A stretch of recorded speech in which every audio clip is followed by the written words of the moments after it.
dokie.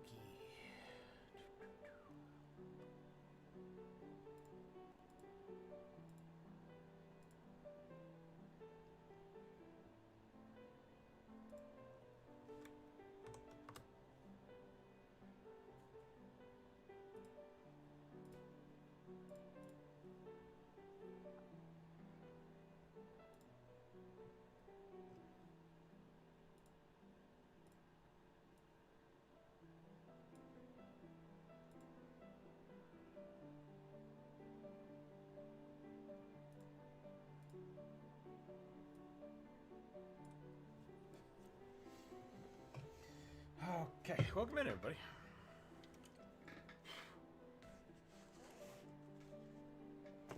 It's Friday.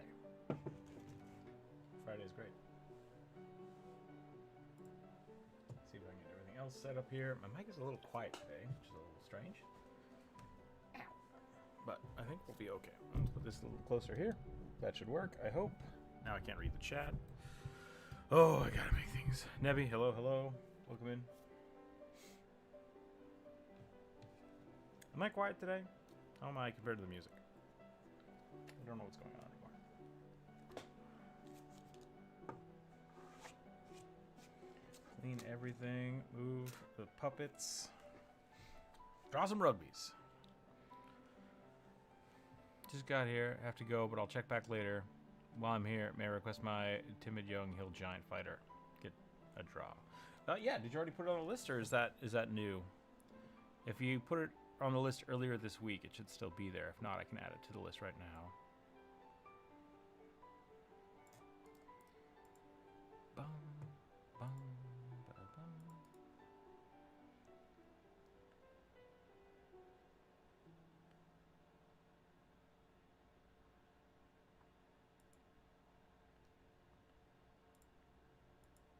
There we go.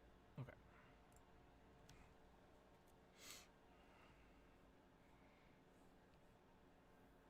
Would help if I had a layer. There we go. I got so many dice. So many dice in there. Hold on.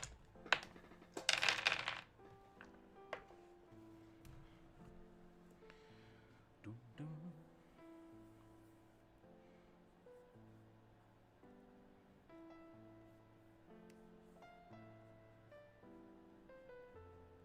It's a potato rugby.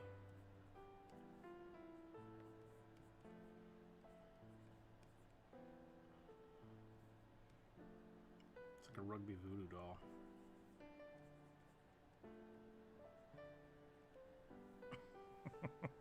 How's everybody doing today? Hope people are doing all right.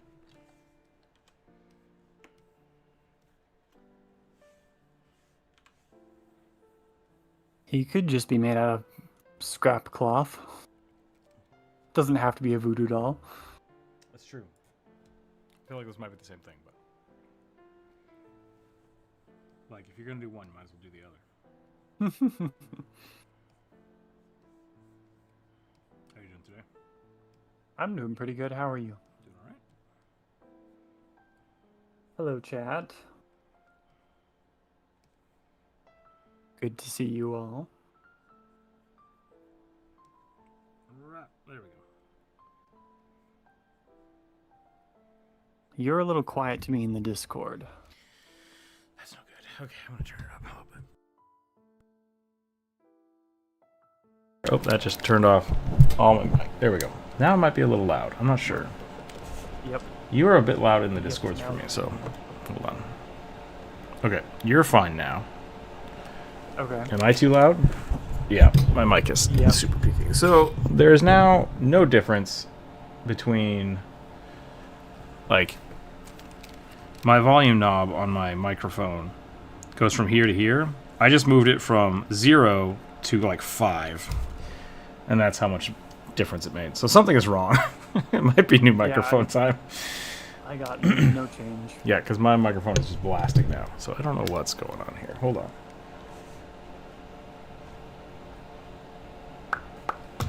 Test, test, test, test, test.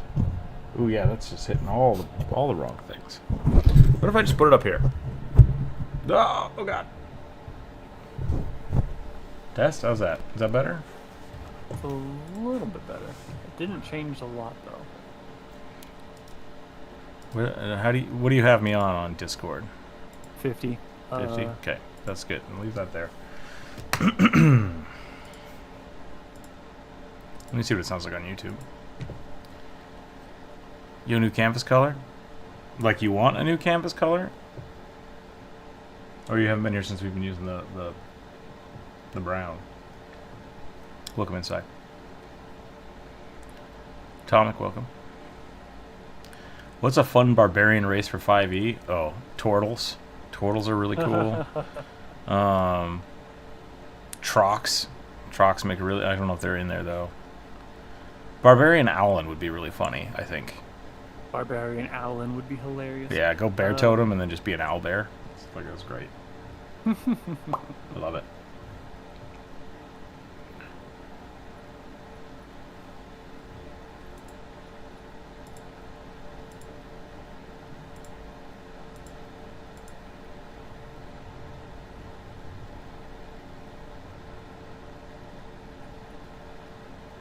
Oh, I'm super quiet on the Discord. Oh, there we go. You sound pretty good in YouTube to me now. So unfortunately, you guys are just picking up my heater. I think that might be what's going on. Is the heater's like tricking the microphone? Right, and Discord's picking it up and then being like, "Oh, gotta turn all the sound down on that."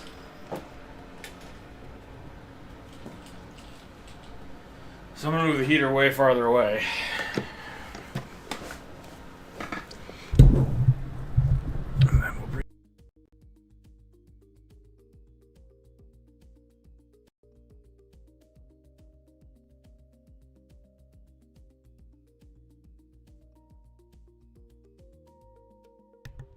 Okay, let's see how that goes.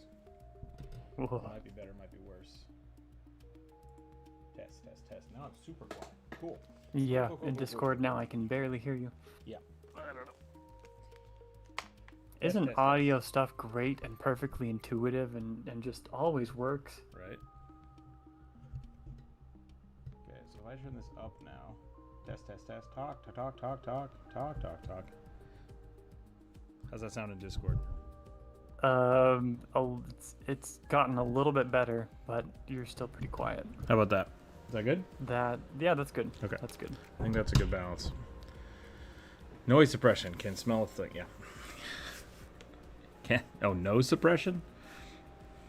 Shifters are my boys. Yeah, I can do that. Yeah, but a shifter barbarian's so basic. I'm just kidding. I think orcs should just passively get Rage. barbarian rage. Yeah. Yeah. As an optional racial trait.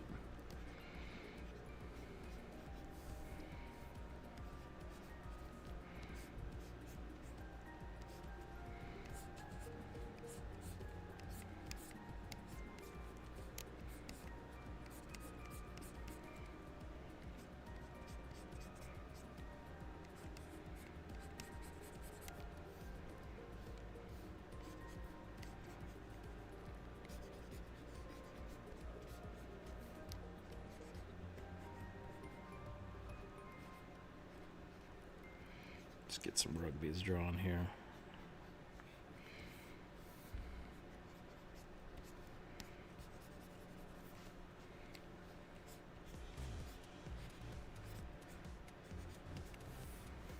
Oh, when John gets here, remember when they asked what my style was? I actually figured it out. There isn't a proper answer to it. Gnomes are good. What's your answer? There's it's a style called tonalism. Tonalism? All right. Yeah, tonalist painting is kind of what Impressionism became, and it's hallmarked by kind of soft lines, a lot of dark tones, and kind of muted colors. All right. I can see that. I think that defines you pretty well. Yeah. Now it makes me wonder what kind of style I have, because bad comic book art comes to mind, but I would not say bad comic book art, but like I do feel I think that comic book illustration, it totally fits the bill. well, thank you. I think tonality fits yours pretty well too.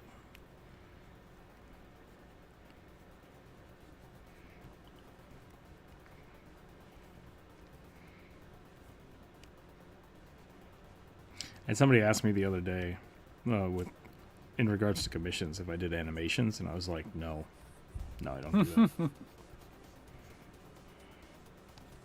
I mean, you could, but most people can't pay enough for it. Yeah. The speed at which I do that is not an achievable thing. Welcome in, Chorus, by the way. Hey, Corvus. I think D&D just needs a human-like beast race that isn't quite animal folk. Atomic, you're going to have to tell me what the hell you're talking about. Yeah. In a bowl, we have strongmen for that. I mean, like, yeah. So what human-like beast... What does human-like beast mean if not animal folk? Just like people with bare hands? Do Venara count? Yeah, like do the Venara count? Versus like the Herringon, which are just bunnies. Because at the end of the day, like you could just... Yeah, I really need more clarification for that.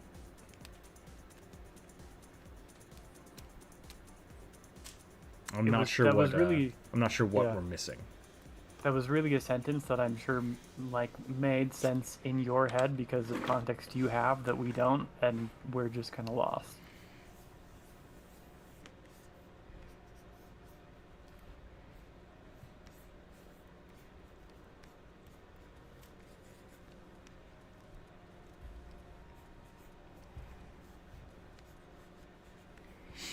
Oh, I'm getting a Spider-Man pose here.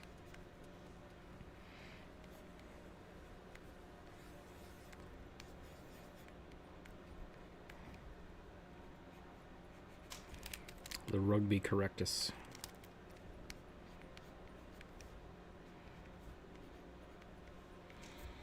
Dwarves are human-like. That's fair. Milder traits. Okay, so you don't want them to be... Okay.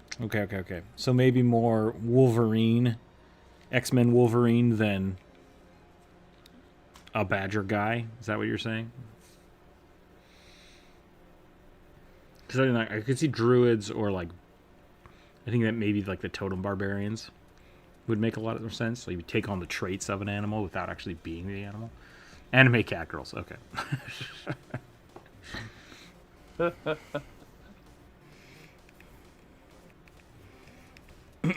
I want her to embody the salmon, but not look like it.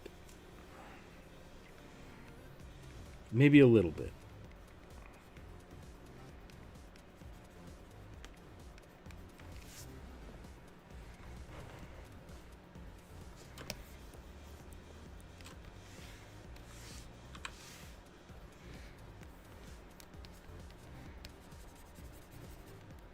I've drawn some very strange rugbies today.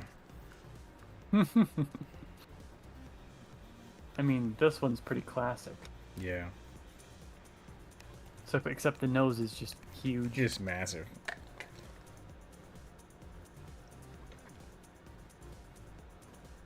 Ardlings were wild. Oh, we're weird. Shifters, maybe? Wake. How's everyone? Doing alright. Doing pretty good. Yeah, Atomic, I think I can get behind that. I think a lot of that is kind of the class system versus the race system. And yeah, shifters were a good way to look at that, like as a race. And then the shifters as a class in Pathfinder was weird, but I think on the right track.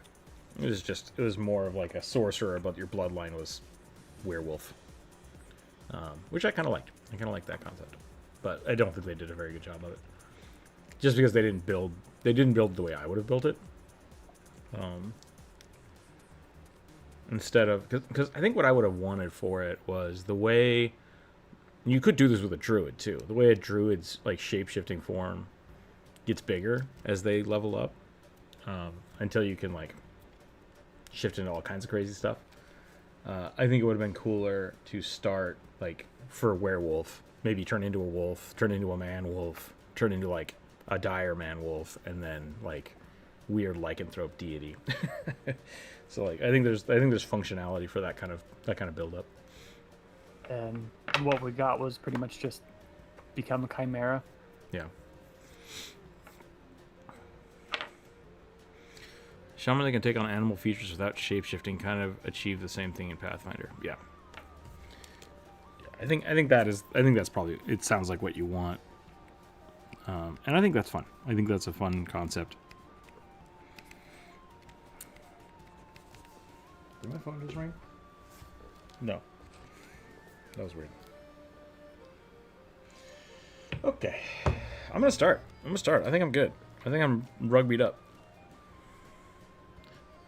What are you both drawing, by the way? I'm drawing a bunch of rugbies just to warm up before I'm gonna pick something here. I don't know what Druid was drawing. Yeah, I'm just putting down a bunch of fast gestures and then erasing them mostly.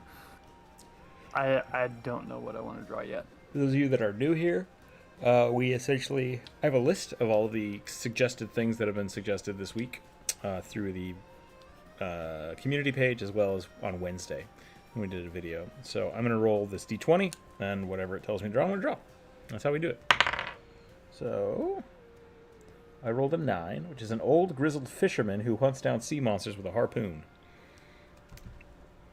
He has a strange prosthetic arm that looks like beetle shell. Okay. This feels a little Treasure Planet, but that's all right. I did not get I don't think I got a race. It just said fisherman.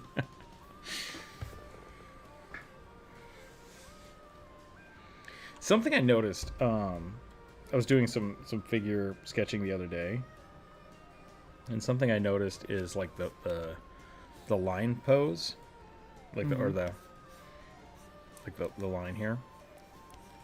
Something, this is usually what I do, and I'm watching you do it as well. And something that started bothering me was like, I always thought of this as the spine, which you can definitely draw as the spine. But like when you do gestural stuff, this is the front of the neck. So like the spine is back here. Yep. So like that's not it. That's not what I should be drawing. Correct. So I do the front lateral or the front center line. And if I'm having trouble with a pose, then I will do both. Okay. I'll put both in. But yeah, no, that's one of the things that I learned auditing a animation class. Actually, well, I say auditing the class. I was the model for it. It was as good as being paid to audit it, honestly. But yeah, the professor was like, you know, a lot of people do get caught up in the stick figurine-ness of it, and you'll do a stick figure pose, put in the bean, and then do the spine, the pelvis, and you know, stuff like this. This is basically what you do when you get into an advanced stick figure. And he said, like, when you translate it to a more fleshed out pose, you get more use out of it instead of doing the spine, keeping track of the front center line. Because most of your landmarks that you're going to be seeing are on the front center line. So the bottom of the sternum, That's fair. the front of the where the clavicle meets the neck, etc., the navel, all that's on the front, and you have to do fewer mental gymnastics if you keep track of that one instead of the spine. Gotcha. LG, welcome in. Doing all right. Thinking about Perrin from Wheel of Time, in touch with aspects of nature. Yeah, I still have not quite figured all of that out yet. Grizzled fisherman. I'm having read the entirety of the Wheel of Time series. I'm not 100% sure what they were actually going for with Perrin. I feel like he started out in kind of an interesting place, but kind of failed to develop. What he was basically was a human who inherited some traits of a wolf. So he got basically dark vision and ascent ability, if you were translating it into D&D. And the ability to walk in a waking dream world. Weird. And that one was weird. I didn't quite understand that. The waking dream world that all dogs have. Yeah, obviously. So my issue with that, and like Atomic, that sounds fun. Like, I love giving those kind of things to my players as I'm progressing through a campaign, of just like random stuff that they get, like dark vision and animal and natural attacks and stuff like that. Like, I think those things are fun to like accrue. But just as a base class or a base race, my downside to it is I want all the perks from being a wolf, but I want to be a person too, and that's too much. Like, I don't like that. Like, I feel like there has to be a physical representation of it, and I wouldn't say that's necessarily a downside. It's just like it makes the puzzle pieces fit a little better, and it's counterpo to like the I'm a 10-year-old, but actually I'm an ancient dragon and I'm super powerful. It's just like, why? Like, why is this like this? Like, I really, really want people to... You can definitely have subtlety, but I want people to represent themselves outside and inside for fantasy games. And I don't know why. That's just my preference. So I'm totally fine with when people are big and scary, then making them big and scary. Like, I like drawing them that way. And it could be something with how I draw my characters, because or not so much that how I draw my characters, but that I've had a lot of people like ask me to draw characters that like look a certain way, but then they explain this whole backstory and things that are completely different. It's like, but I want to show that. I want to show that side of them, and that's tough. So it could just be that I'm more visually inclined than most.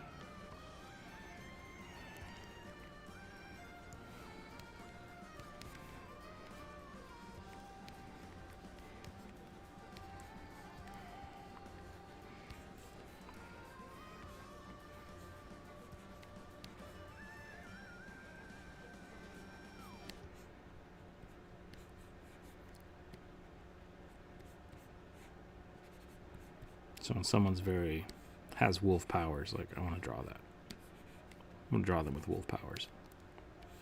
Yeah. All Perrin really got was glowy eyeballs. Yellow eyes, yeah.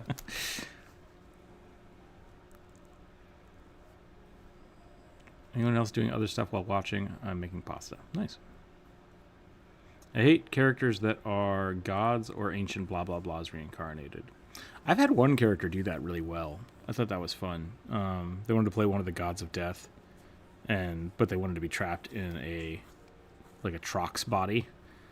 So they were essentially this giant walking scarab that I basically said if they wanted to do that, they had no control over it.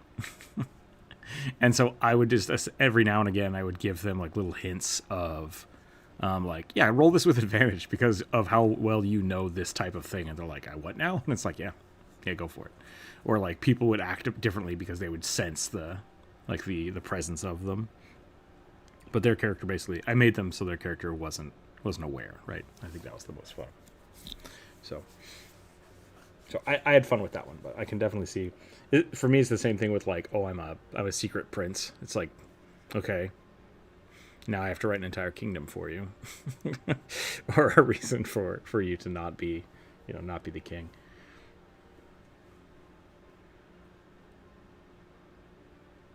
It makes sense, having acquired developments in a way that grow with the character as they experience the story. Yeah, exactly. Like, I think a good example of that is like being a werewolf or a vampire, like obtaining curses or boons from different gods. There's a lot of fun stuff you can do with that. So I'm not opposed to the like gaining powers like that, but I don't think it should just be part of the kit in the book, because it feels like a cop-out to just say If you want more power for your character, but don't want to have to talk about it or describe it, you are also a bear. It's like, just play a bear. There's nothing wrong playing a bear. I'm fine with that. All the downsides are going to be RP. Yeah, there's a lot of, I don't know. I particularly think about this with the Secret Prince thing. There's a ton of implication about a character that's like that. The implication is basically that there's a large amount of stuff outside of the character's control. Yeah. And one of the reasons that I don't really like having that sort of thing at my table is because, I mean, like you said, either I have to come up with it myself, and then the player is usually disinterested, or the player has to come up with it, in which case I then either have to go through basically a light novel fan fiction that may or may not be particularly well written, probably is not particularly well written, and probably doesn't fit into the world or the setting. So it can be. I'm not saying you can't do it, but it can be really, really, really hard to get that kind of character to mesh well with the table and the setting. Yeah. I think it can get really frustrating. It could be. I think you're right, because I've run into issues like that with basically relinquishing control of the narrative. Yeah. Because if someone comes up with the, like, I want to write this character's backstory, really what they're saying is, I want to interject something into your story. And it's like, if you do it together, that's fine. But if they just bring it, then all of a sudden it's something that has to be like, makes sense. So the biggest thing for backstories for me is if your backstory shouldn't be the coolest part of your character. Oh yeah, backstory should be really lame. Because you should be experiencing the cool part of your character, right? Like in game. Yeah. Had a situation like that where the PC met his mother in the game, and his first thought was, everyone run. Like, because he didn't want his character's mother, like, she's like a hag or something. Sometimes you end up as a hybrid where you end up at the second one, and to have to choose between progressing the transformation or remaining somewhat human. In Wildermyth, yeah, okay, I've played Wildermyth. I know what you're talking about here. During the game, you can end up transformed. Yeah, and that works. I like those kind of things, right? Like, I like those kind of progressions, especially if they're choice-based. I did that with the last campaign I ran. Jump Rope was a shifter. No, she was a blood hunter, and she got bitten by a werewolf, and I basically gave her the option. I'm like, you can either keep taking levels in blood hunter, but we're going to change your subclass so that you can control it. Like, that's what you're going to do. You're going to start focusing on controlling it, or you keep it as a curse and you just do whatever you want normally with your levels, but I get to control you when you shift. Like, those are the two options. She had a lot of fun with it, kind of playing around with it. So, well, this was a Adult Green Dragon. Gotcha. Yeah, if you as the DM know that can be fun. That can definitely be fun. Lars and I butt heads all the time because we have different DM styles. and so he did that to me one time where he's like, oh, I want to run a one shot. I'm like, yeah, that's cool, let's do that. But he wanted to use the same characters. I'm like, that's fine, I don't see a problem with that. And then he essentially, like, wrote Kevin the Necromancer's character's backstory for him and, like, put it in a story. And I was like, this is an interesting story, but it is not canonical for my story because it breaks everything. Like, because I didn't tell you what I had planned for him. Either I have to say that what you did is the truth, or we have to just forget that it happened and do my story. And it was a weird thing. I was like, it's up to Kevin, because Kevin's the one that his character has been shifted. But yeah, it's kind of like a breakdown of control and a lot loss of control for the DM, and that can be really frustrating. So yeah, definitely talk to them before you decide to do any big story changes. And like you said, though, it can also be kind of tedious when it's like, hey, I want you to read my fanfic and put it into your story. I'm like, is this story gonna be good for everybody? Like, what's happening here? yeah. I've had I've had to abandon a game because a player wanted to interject something, and I foolishly said yes before having read what they wrote, and ultimately, like, they didn't actually even submit something. They just started springing things on me in game sessions and expected me to deal with it. Yeah. And their backstory changed at least 3 different times. Yeah. I've definitely really been that wanted player. Yeah. I really wanted to Rocks Fall, Everyone Dies that campaign. It just sort of fizzled out, though. Yeah, that happens. Communication is always important. Yeah, very much so. Wildermyth is it's a thing. It is a game. I had a lot of fun playing Wildermyth, but it was weird. Definitely weird.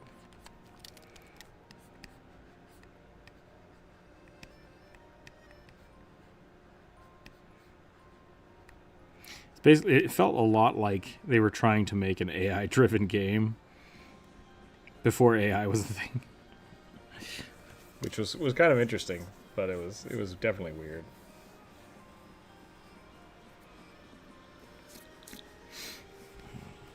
very lofty game goals. Mm-hmm.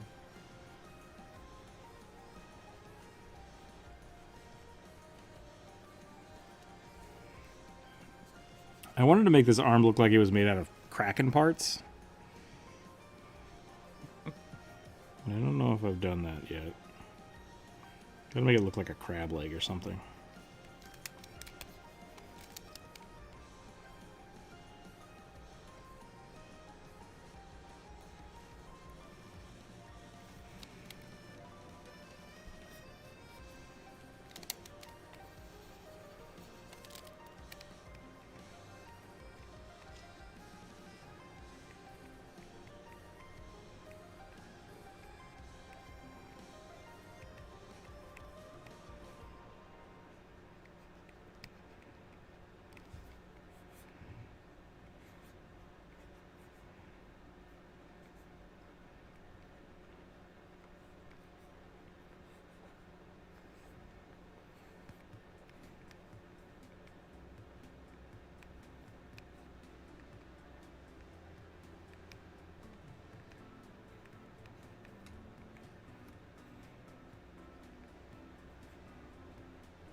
Basically stole the character's backstory from a Tumblr, and it was decided he wasn't welcome at the table anymore. Okay.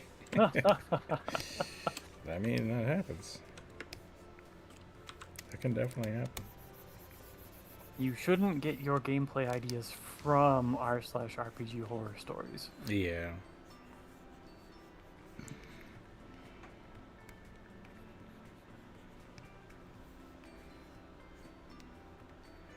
That being said, there aren't a lot of original ideas, so like the Barrington, the Bear Spy. I'm sure you've heard that story. Yep. Like that came out years after I played Barrington for the first time, and I didn't. It wasn't the same story at all. It's just playing a bear in D&D. It's like was my jam. When the first time I heard that, I was like, "Hey, that's my thing." It's like, but it's not though. It's not. I'm not the only one that was to do that. From me, yeah. How dare you steal my character and make a completely different story and stuff about it? This is my Sonic OC. Exactly. Steal.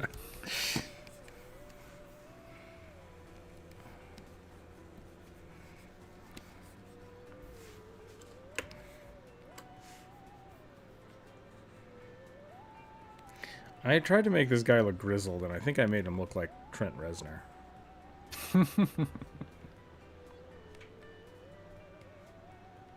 How do you make somebody look real weathered? More wrinkles? Yeah. Usually, I think that's what you do.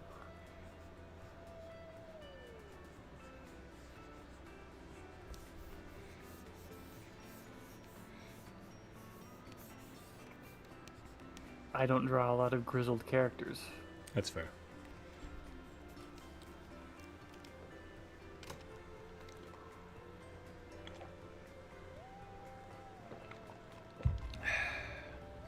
I think I've only ever really had, like... Kevin the Necromancer has been a problem player. That was really fun. Because the first time we were playing because Lars wanted to start playing. And Kevin did not care. He's like, I don't want to play D&D, but I'll play D&D. And so he made just a joke throwaway character that was chaotic stupid. Oof. And like I'm like, whatever, I'll make it work.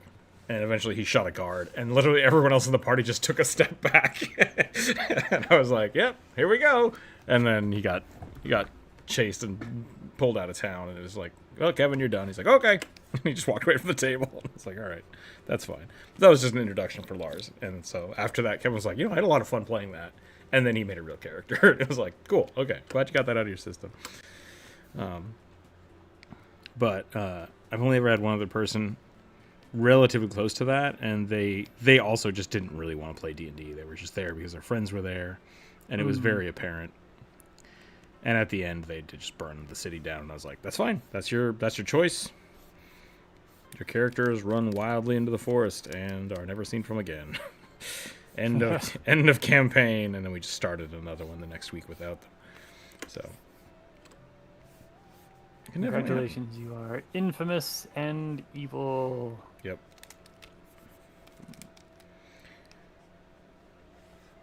Moniker, welcome in.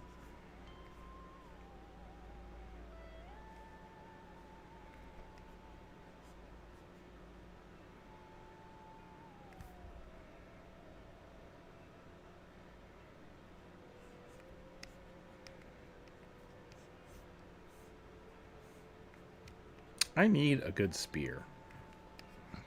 They just don't exist anymore.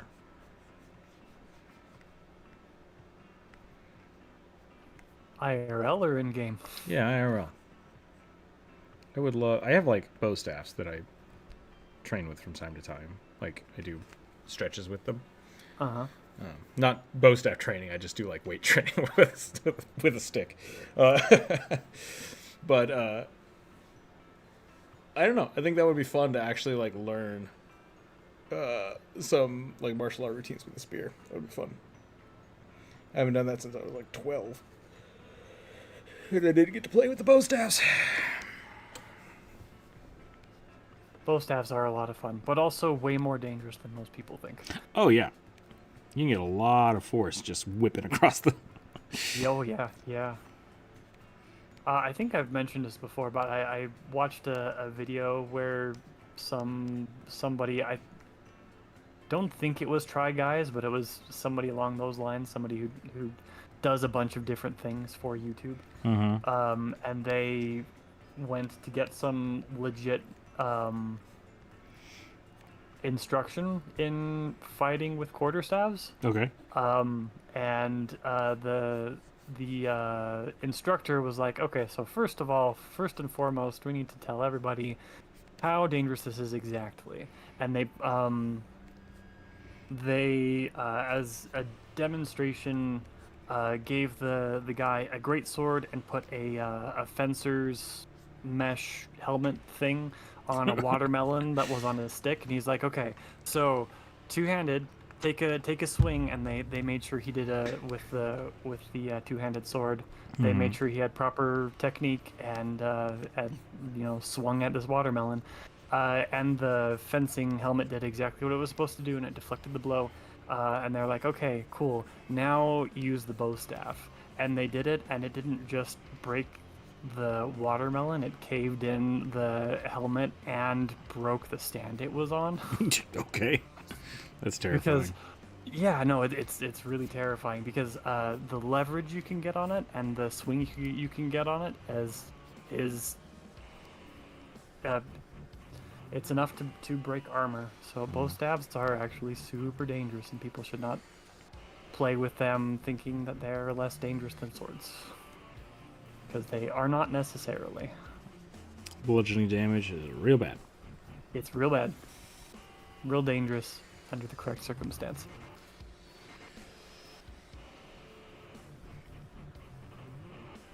Hey, Bri. Good afternoon, good afternoon. Wan, hello, hello, hello. Bug. Bug. I assume that was supposed to be emotes, but maybe not.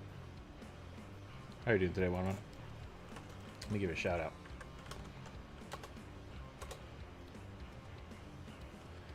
For some reason, yeah, it just says bug. That's great. How go assume things? it's a reference to the moth. Howdy. Thank you, Atomic. Hello.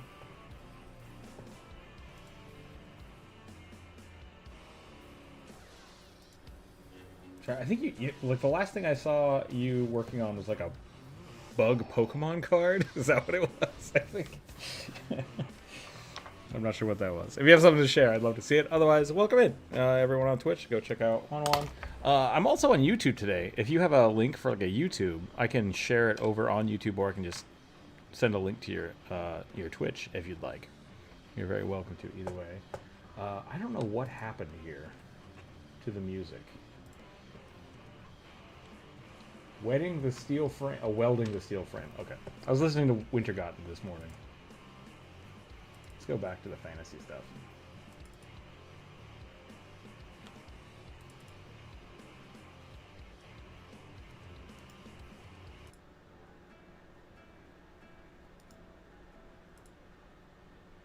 There we go. Things go well. I'm working on the Mothman playmat. Nice. Okay. You can like switch. All right, sweet. I will do that. Post that in the YouTube. Everyone should go check out One. Great stuff. Great art. Fun times. Druid is also working on a Mothman today. A Mothman, yep. I'm working on a grizzled crap monster. I don't know what this guy is anymore. I might go back to Myconids soon. Myconids are pretty good. Myconids are fun. I've been trying to make my daily sketches more monster-like. Because I've been drawing a bunch of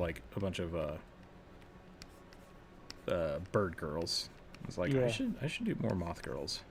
You've been doing the lady in the owl mask for a long time. Yeah, I just keep playing with like what the mask can look like and how many arms she has and stuff like that. Yeah, bird girls. Yeah, I post all those in the Discord. Not all of them. Some of them in the not safe for work, but Art Station, Mike Nid. Draw more Mike Nids.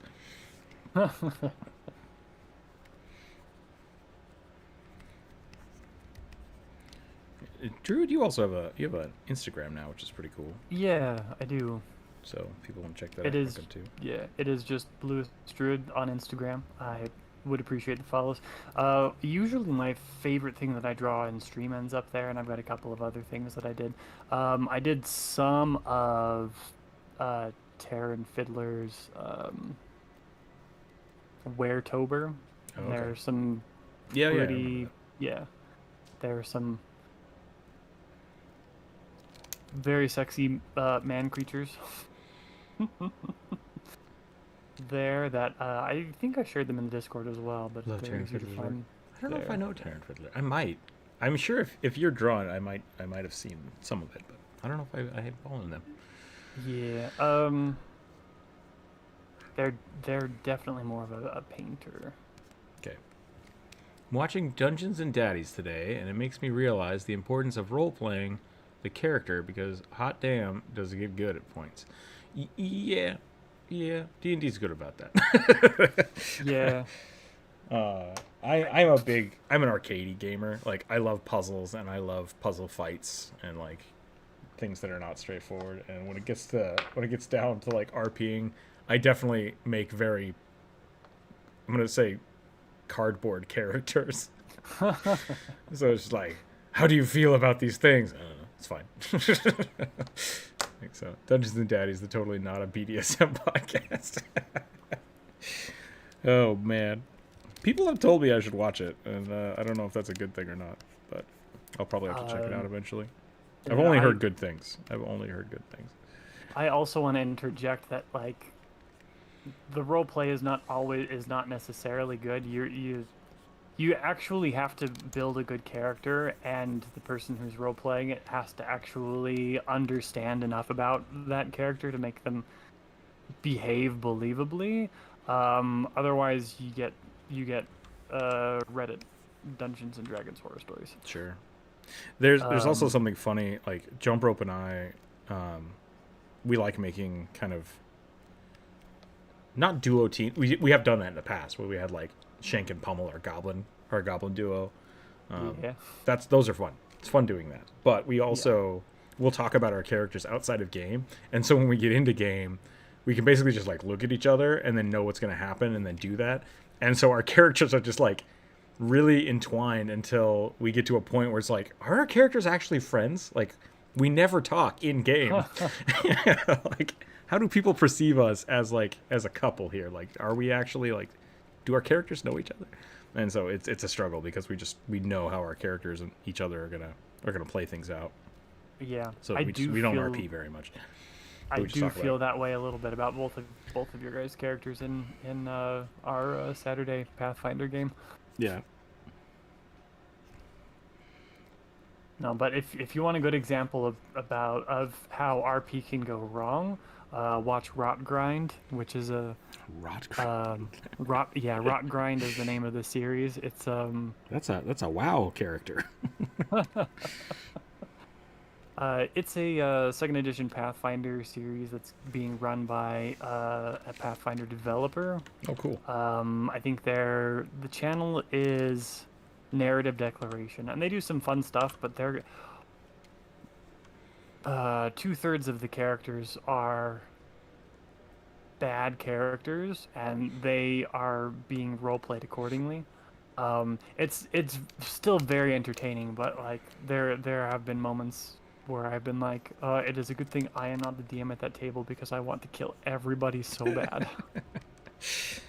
I've only ever had like, I think two like DM player kills. One was my character, and it was the first time I ever played D&D, so that's fine. But yeah, I've never actually had that happen too much. In Pathfinder 2e game, every other Saturday as players. Oh, you're in. Okay. As a player. And while my party members meme on the characters, they also don't totally know her or trust her. Yeah. Yeah, I get that. It's crazy in terms of playing, but it's awesome in terms of enjoyment. That's good. Yeah. My friend started running what is my favorite ongoing campaign because of Dungeons and Daddies. Yeah, I like a lot of our D&D campaigns definitely got started because of the McElroy brothers. Oh yeah. Yeah.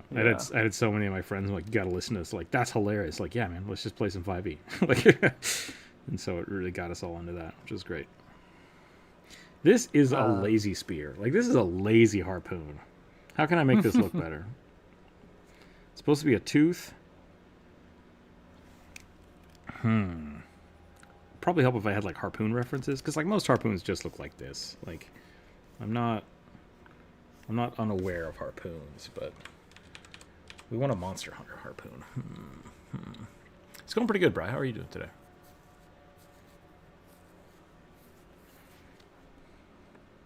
Kind of harpoons are kind of the machete of the spear world. Yeah.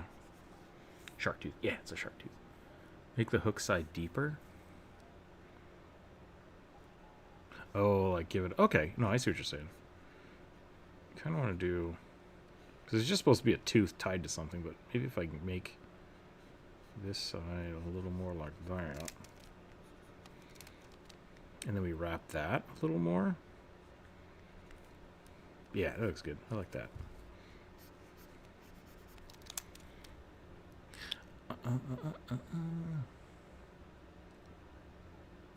Oh, is Ukle your character? Ukle? I was trying to figure out what that acronym was, and I realized now maybe it's the character. Harpoon should have a rope or something attached to it. Yeah, I think maybe we need a rope down here.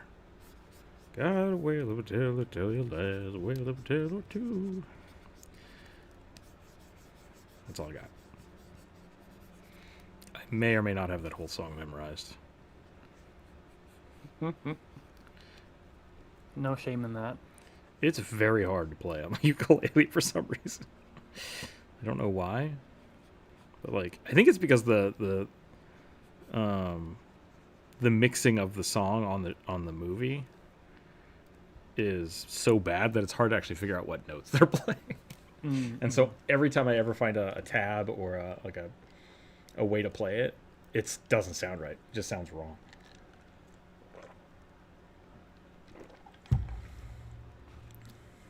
Malachi, hello. Oh, Malachi? I don't know if that's which one is the correct pronunciation of that. It looks like Malachi, but it could also be Malachi. The Rhett and Link have a guy named Malachi, and I just thought that was funny, but I don't know I don't know if they're goofing or I'm just an idiot. So, big fan, first time I've managed to catch a stream. Keep up the good work. Thank you. Welcome in. If you've not suggested a character yet, feel free to. One same. If you want to suggest a D&D character, let me know, and we'll put it on the list. I think I'm about done with this bad boy. He's got his raincoat. He's got a weird harpoon. He's got a lobster arm. We're golden. I think we're done. I'm pretty happy with this. It might be worth doing something like this just to get the background a little. Ooh, that's an ugly color. That's not what I want. There we go. I gotta learn from Druid. Druid is surpassing me in coolness of character concepts. Druid also takes 10 times longer to make one character than you do, so... I do like being able to finish these in less than half an hour. That is nice. Good, but now I'm finding out my phone proximity sensor is being a bitch. Phone's proximity... You have a proximity sensor on your phone? What is that for? Like finding your keys? Or like if someone gets close to you, the phone goes off? Because I didn't know that was a thing. You'd be able to pull it back? Yeah.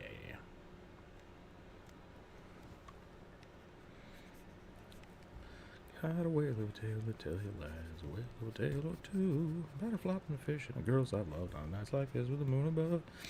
It's a good song.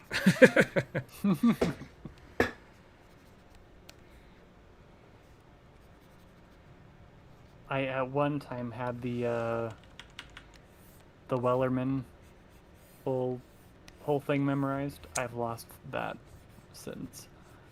But I think I still have the entirety of the I like the Cheese Tax song. That one's pretty good. That came out with all the sea shanties. Mm. If you don't know the Cheese Tax, I highly recommend looking it up.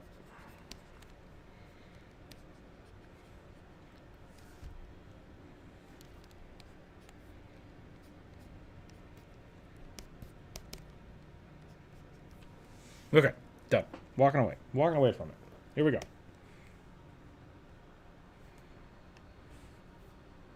Let's get the next one going. What color are we drawing with? Purple? Awesome.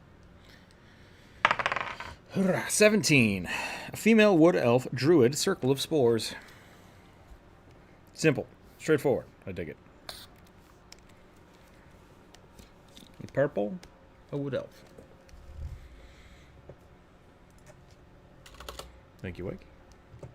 The cheese tax. Yep. That's great. I have been defaulting to dudes too frequently lately. Think I need to draw more ladies. You know what? Let's just start a Q&A. Why not? Let's do it. We'll put up a...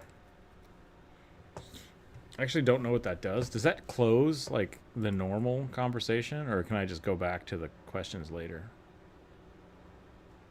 I have no idea. We'll leave that open and I'll check back on it here in a bit. Circle of Spores. Wood Elf Druid.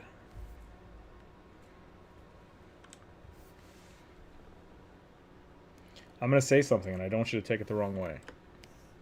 Okay. I loved the arms without anything in it. Like, cutting the arms Just- out of the Just the background. negative space. Yeah, it looked really cool. This is not bad at all by any means, but when you did that, I was like, oh, that's so badass. So I specifically did that because I usually try to go in with the darker color on top, and I like the hands always get way too fuzzy and indistinct, and I end up with just really badly rendered hands. And so I was like, you know what, I'm gonna do a little bit of a sculptory thing, and I'm just gonna cut them out. I'm gonna cut them out completely, and maybe paint on top of them. I think you're right, though. I think that design-wise, they're better with the lighter tone. Well, I don't know if it's better, but it was a cool effect. It looked pretty good. I've got a reborn lineage human character I've been building. Nice. Yeah, let me know. If you want me to put it on the list, I can. The second Spore Druid this week. We get quite a few Spore Druids. You think I would eventually, like, learn how to actually draw them. I'm going to try to get a weird look today.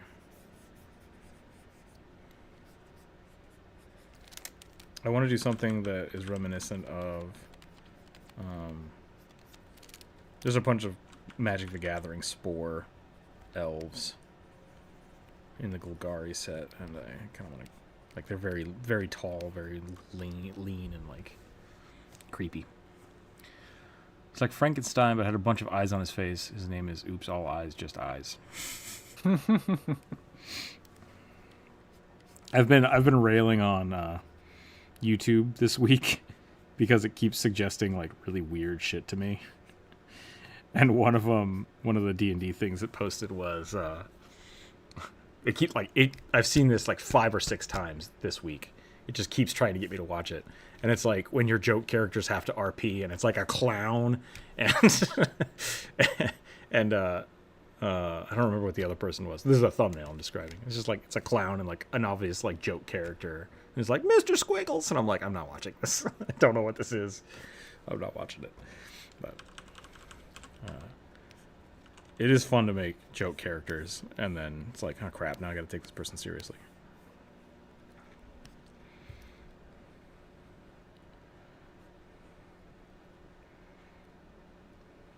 Not that Oops All Eyes has to be a joke character, but it sounds like it might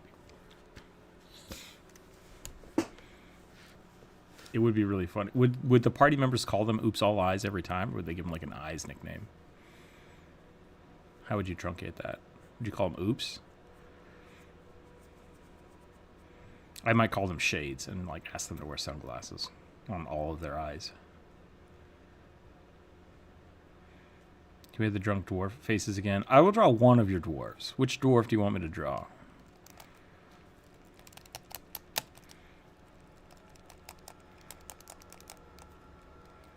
I still have not played Return to Moria. I heard it got very bad reviews. Please advise.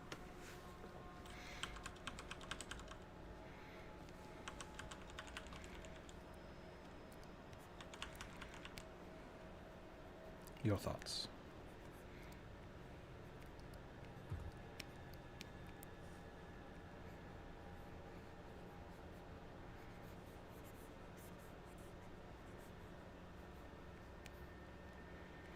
I think it's a great time if played with friends. That's good. That's good to hear. I have a bad habit of making characters that our party thinks are jokes. I mean, me too. Absolutely. Like, for me, it's part of the fun of making characters. I do like Oops All Eyes as a concept.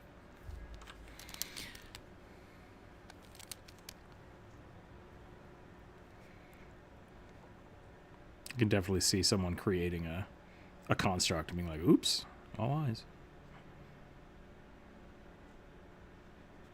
Abby normal?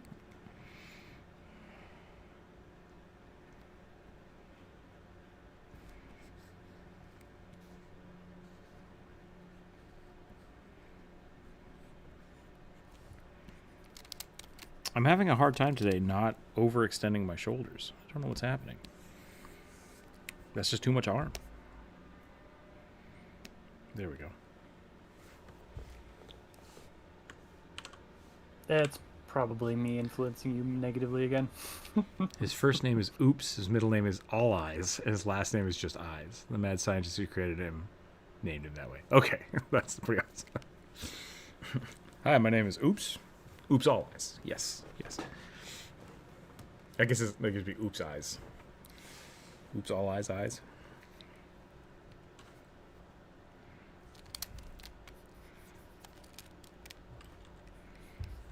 That's pretty great. He also goes by Iris. Okay, see, that's pretty good. I like that. That's a really good truncation nickname.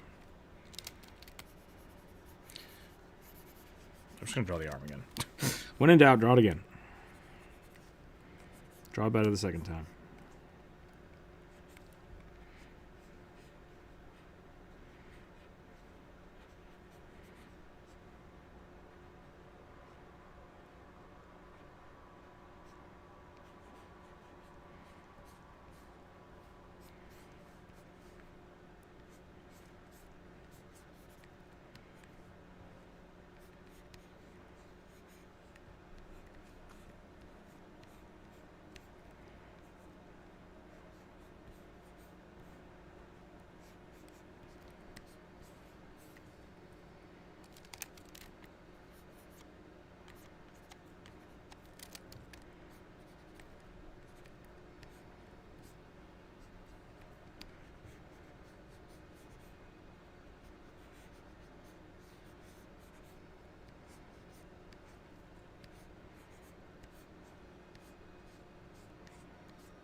I like the texture a lot, Druid.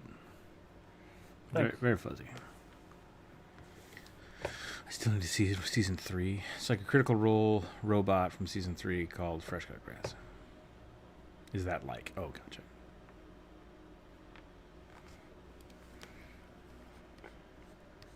I can never tell if Sam is trying to, like, if he's intentionally trying to troll, or if he just passively is doing it, you know?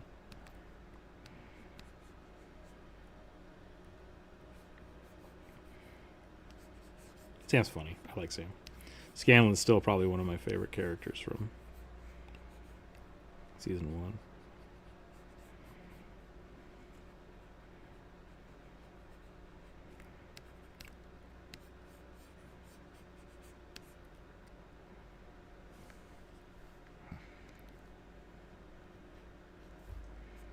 Poor Bri. Big Brother is watching.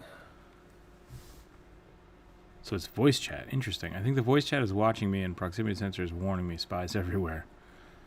Chat question box. Oh, opportunities. Interesting. That's weird. It's like your phone beep when people get close to you. Are you surrounded by ghosts today? Is that what's going on? Can you ask them for lottery ticket numbers? And does that make you happy, or... I need healing. You need healing. Thank you. Thank you, Tonic. Let's check out one of these D&D questions. There might not be any.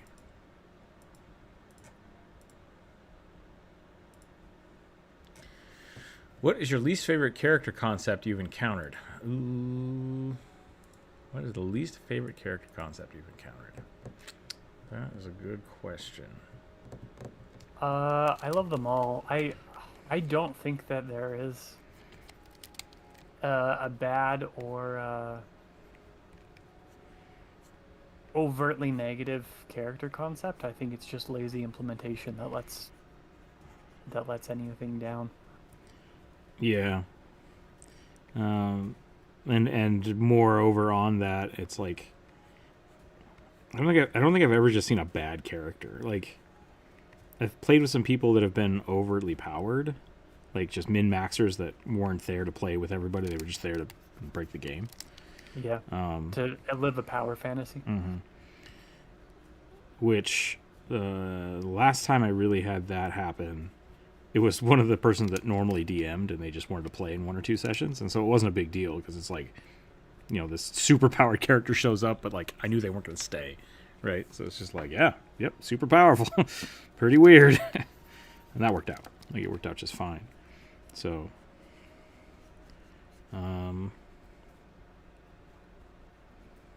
yeah, I don't necessarily have a worst one. I had to shut down one of our friends for our Pathfinder game because they wanted to try out like a third party character. But it was for a one shot, and I was like, I don't want to have to learn a whole new system for this one shot. So I would like that's generally my rule of thumb that I've said before is like third party stuff is any of my characters. I don't have a problem with your characters, Corvus. You just make body horror characters, and I'm not in the body horror. Truth. But no, it really was like third-party content is always a struggle for me when people come in and they're like, I want to play this, because it's like I need to look over all of this now. I have to learn something completely new, which sometimes can be fine. Sometimes it can be fine if I have enough preparation for it. But aside from that, I don't really have a problem with any characters. I don't think I've ever had anyone that I've just been like, no, don't do that. Min-max and meta chasers, yeah.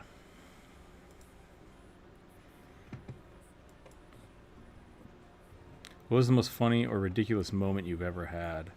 I once used 2 hero points, which if you know what hero points are, that's a lot. I used 2 hero points to throw a banner tied to a shovel off of a mountain into the head of an enemy bad guy. That was pretty great. Like, we all cheered. It was amazing. Only one. That's the only one I have a problem with then, of course.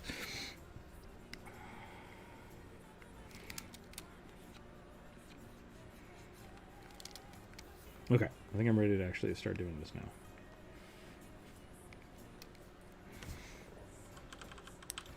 Yeah, I can't say that I've ever had like one or two bad times.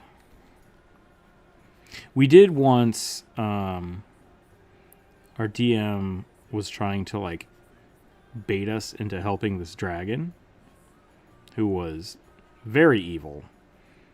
And, like, we almost beat it, and then we let it live, because we wanted to talk to it. And then he was like, I'll only talk to you if you feed me people. To which, because we were kind of an evil party, we were like, yeah, all right. So we went and got a doctor, and then we just let the dragon eat him. And our DM kind of broke. He was just like, I have to think about this. Like, we need to stop playing, because you guys have done not at all what I had planned. And it's like, cool, okay. So that was really funny. Like, it stopped the session. We had to stop playing because of what our decisions, and we were all laughing and losing it. Have you ever played a character who eventually stopped finding interesting? How do you approach changing that, or did you replace them? Finny is one of my favorite characters, but I've had to rebuild her several times, and partially it's because like the alchemist in 2e is really complicated. And for 5e, I basically tried her as an artificer, as a sorcerer, as a wizard, and none of them quite worked. So I usually just play a new character and kind of rethink about the character, and then I'll just respec them and try playing them again. I'm very Dr. Tums? What? I don't know what that means. It's atomic. You'll have to expand on that. But for me, I'm very loose about character, not autonomy. What's the other word? I don't care if a player wants to play somebody else. Oh, right. Like, whether or not that the same characters are in every single time just doesn't matter to me. But that only really comes from years of me losing the main thread of a character and having to like rework it. So if players aren't having fun with their characters, I'll tell them like, yeah, I'll just respec it. Like, be something completely different. Like, make a new character. I don't care. Like, none of those things bother me. I'm totally fine with people having 3 or 4 characters in the same party. I just ask that they only play one. one per session, or if they do want to play multiple ones per like a session, that's totally fine as long as they can handle it. Some people can, some people can't. Some people hate it with a passion. Most people who DM can handle it just fine. Yeah.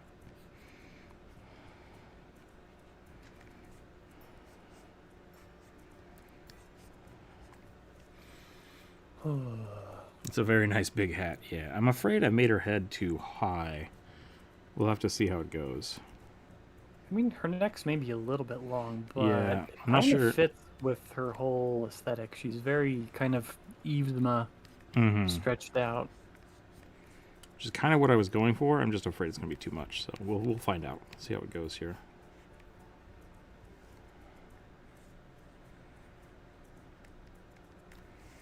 Starting to feel like I bit off a little bit more than I can chew with this specific moth. I mean, stop whenever you want. I will probably stop soon.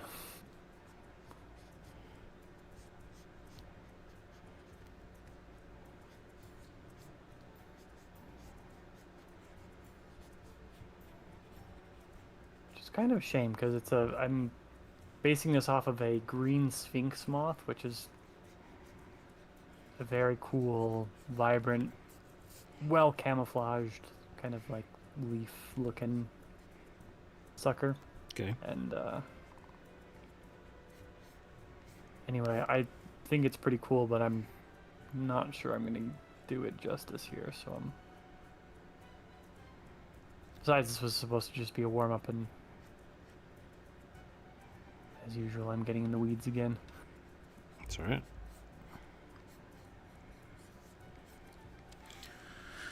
I remember a game I played where we were like a sort of Romans going to new continent.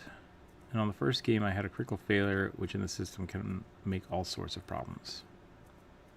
My character somehow broke the low spine and couldn't walk anymore. Wow, that's a bad roll. If that's one roll that causes that, that's messed up. So you guys were playing with Agency. some really punishing sort of mechanics then. Mm-hmm. I kind of just meant my character was left behind. I need to make a new character. I mean, I could see that for if you're playing like a low fantasy game. And there's nothing wrong with retiring a character if you feel like you don't want to play them anymore because of that. But yeah, there are other ways around it. I would essentially try to build that into the story from then on. But if that's not the kind of game you're playing, it doesn't matter. John says, I think the word you're looking for is agency. Like having player agency, maybe. It's just there's essentially her head is way too high. Let's just start the body over. We can just redo the body. We'll just bring everything up a little bit.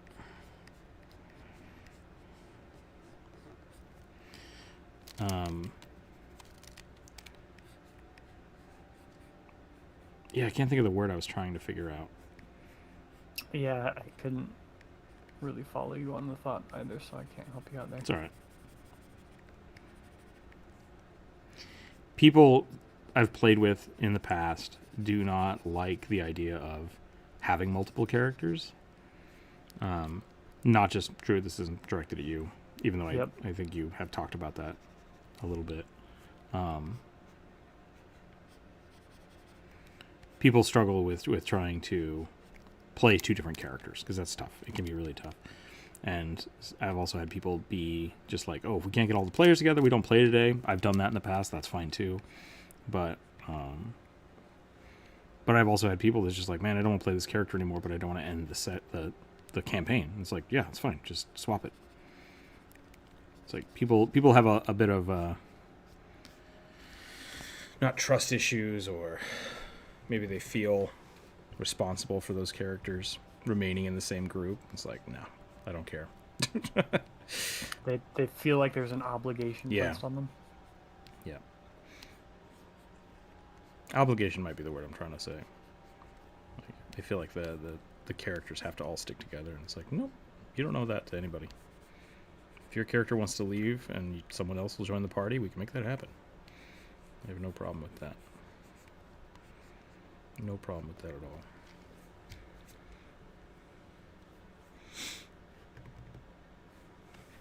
Somebody at my table did something.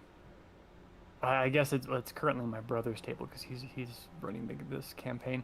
But we kind of had set up. We needed to switch from our usual kind of combat focused into like we had to do an espionage kind of focused mini sort of thing.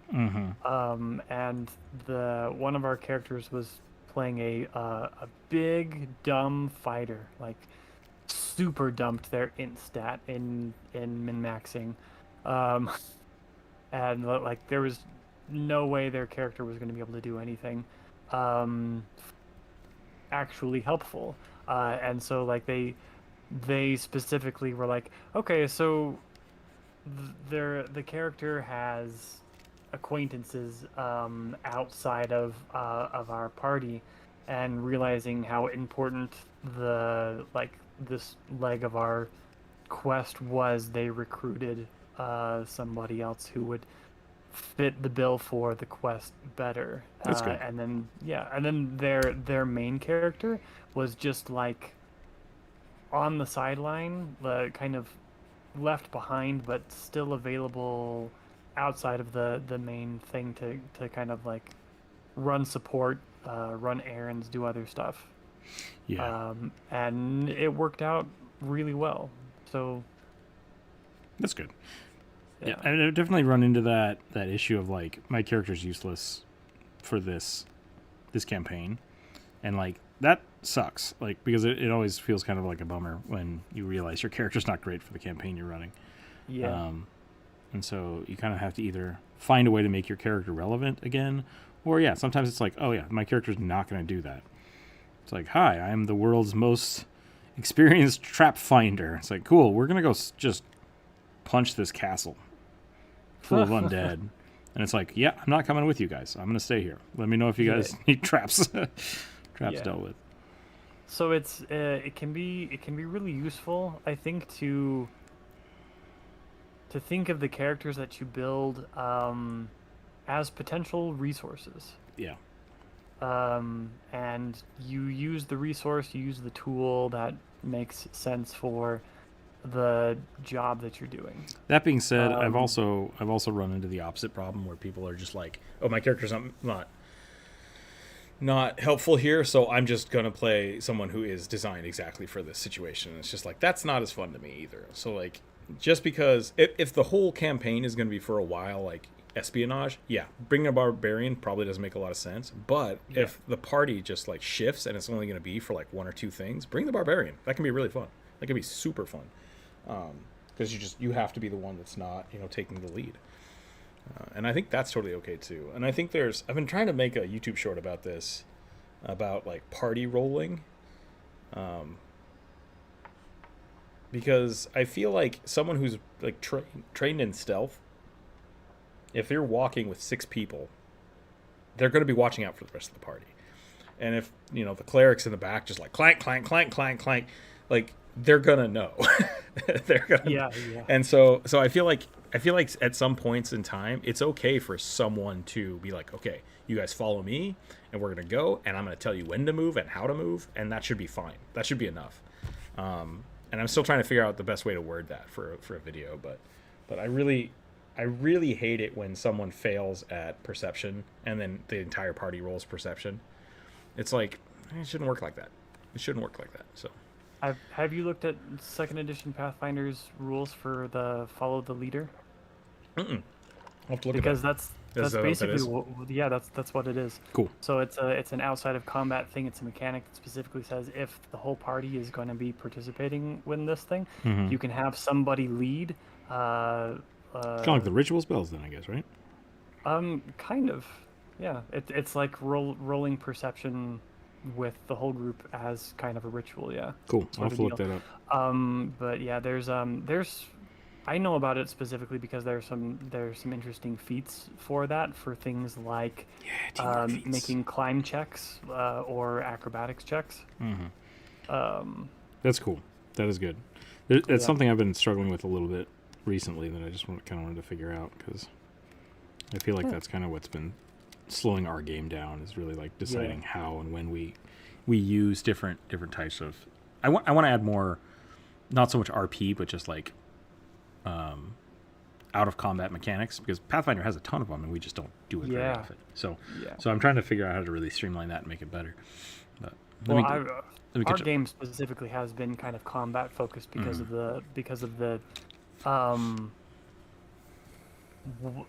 episodic one-shotty nature of it. Yeah, the monster of the week kind of thing. Yeah, it's been difficult to implement that sort of thing. Yep. I've been looking for ways to do more of that stuff too. It's a good argument for not min-maxing on very specific... Oh, the chat's in the way. I can't see. Hold on. Where's my mouse? I need to catch up on chat here. Let me get this. Yeah.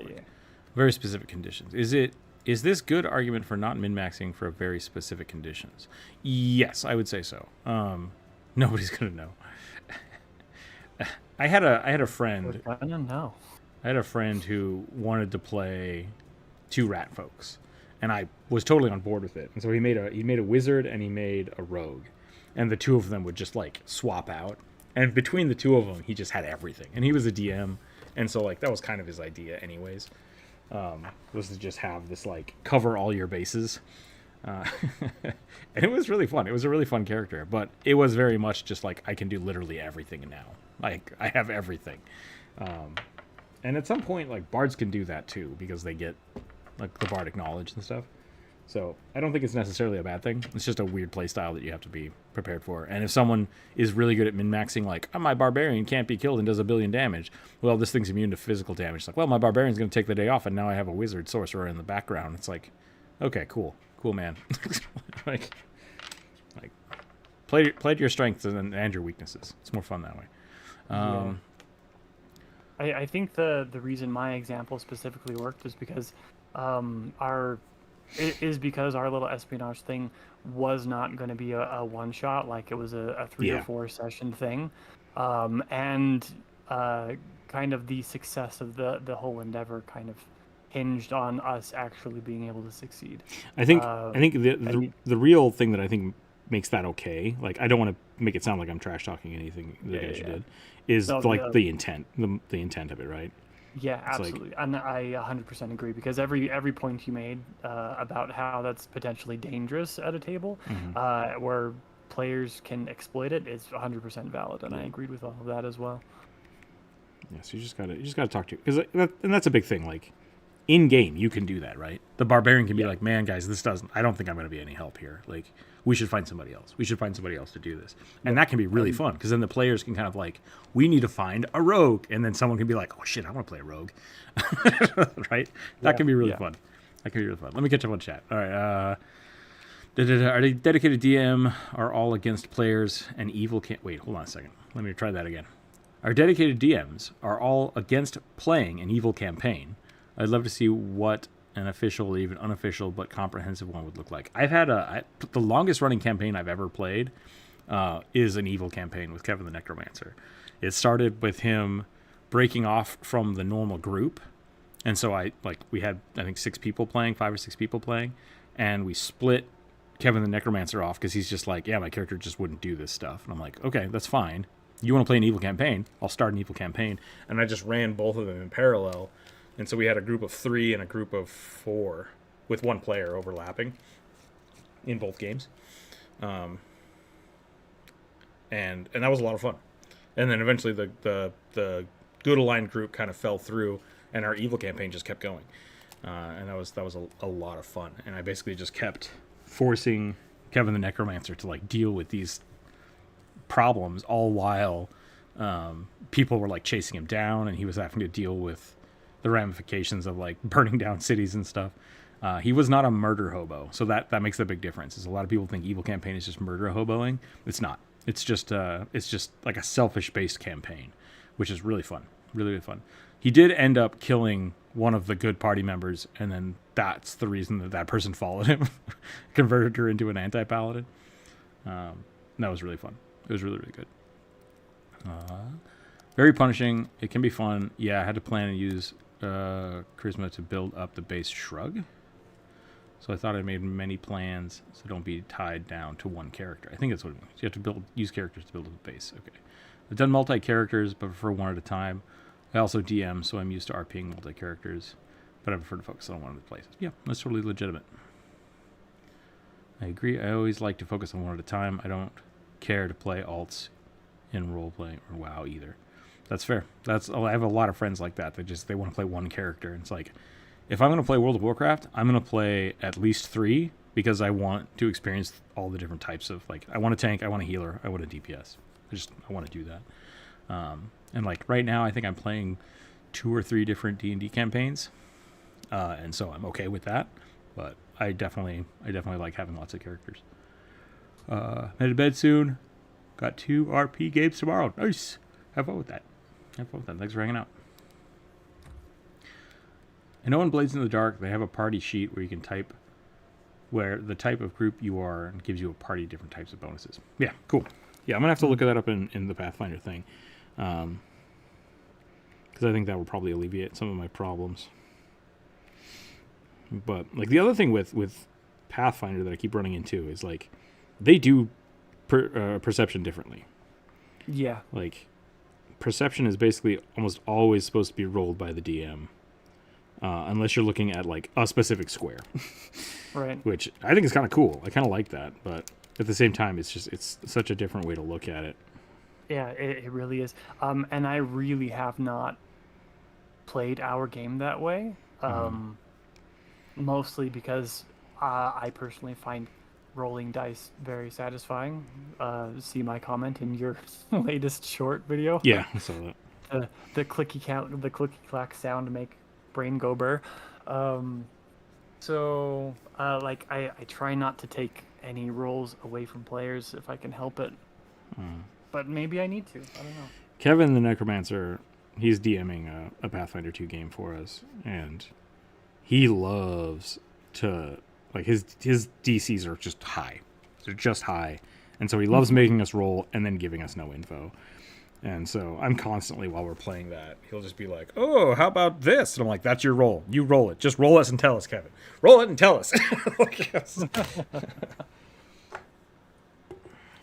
Let's place my dice again. Hold on.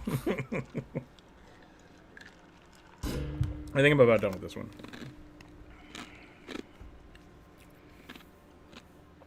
I think I'm about done with this one.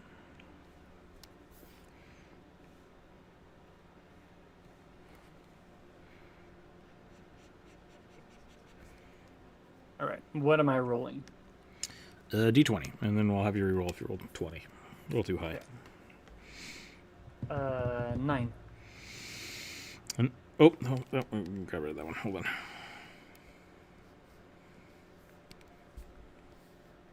I forgot to delete some from last time. Dwarf gun adept from Shadowrun. Dual-wielding pistols with a hoverboard. Do you want to do some sci-fi? Are you okay with doing sci-fi? Sure. Yeah. Yeah, so dwarf gunslinger, essentially, but from Shadowrun. With a hoverboard.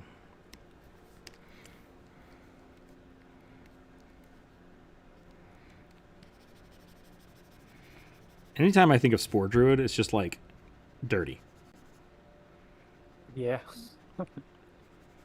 What's so unique about your character? Oh, my hands are just always in the mud. Digging through poop. You ever see Monty Python and the Holy Grail? I'm Dennis, basically. It's been way too long since I've seen that. Help, I'm being oppressed. That's Dennis, right? Yep. I didn't vote for you. I object to you automatically treating me like an inferior.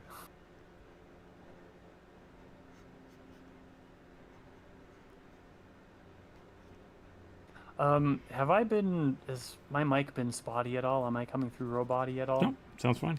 Fine to me. Okay. This one is mine. Sorry, Druid. It's fine. Look, I kind of love a diesel punk or a post-apocalyptic future aesthetic, so you're just gonna get something like that, basically. If Aggie will stop freaking out long enough for me to be able to actually put down a line. Bri, is that how we have to what we have to do to get you to play a D&D game is play an evil campaign? every single werewolf. Every single campaign I write has the potential for an evil campaign. Like I write them that way because of Kevin the Necromancer. It's like I have to make sure that everybody can be happy here.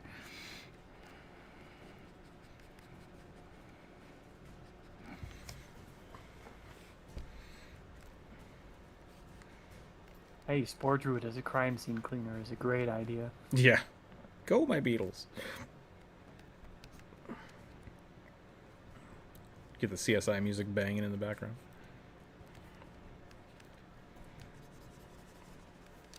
Okay, I think I'm done with her.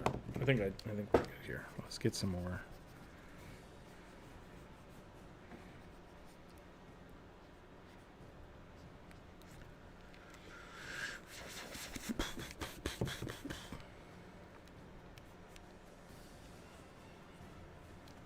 Yep, I think I'm good. Okay, I'm rolling some dice. Spore Druid that is just a single cell of yeast. You know what? You win. I'm going to draw that for you. Okay, moving on. Awakened yeast. Awakened Fantastic. Yeast. Can they divide? Like, do all of the divisions retain, or do they all start at level 0? Who are you, song? Oh, yeah. Okay, 16. Wendigo style satyr ranger wielding a Louisville slugger.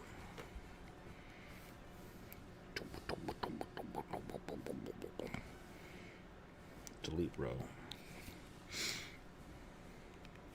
So a satyr with reindeer horns swinging a bat? That's what I'm... Yep, no, that's my thought. Oh, what color are we doing? I forgot about The Q&A. I'm sorry. Hold on a second. Let's take a look. What other questions do we have? Have you ever misread something and, like, it took it later... Wait, what? Have you ever misread something and, like it, took it, but later found out is the opposite of what you thought it was? Oh, like a trait or a feat? Absolutely. And I just redo it. No, nothing is ever permanent in my games because that sucks when you pick something and it just ruins the character.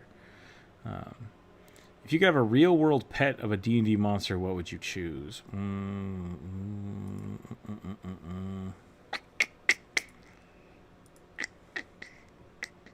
That's tough. Because, like, most D&D monsters will just kill you outright. Yep. Without intent. So, I don't expect to do these two things together. It could be very post-apocalyptic pairing. It would probably be some sort of cat, if I'm honest.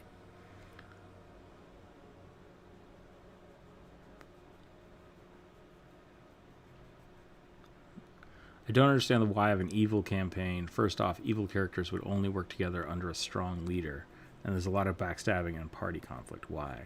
That's why. It's fun. The backstabbing is a lot of fun. Can I potentially kill the other players and offer their souls to open the world to a dark god for a kingdom of candy and ultimate orange paint? You can, once again, as long as you're not a murder hobo. Like, I don't allow murder hoboing in my games.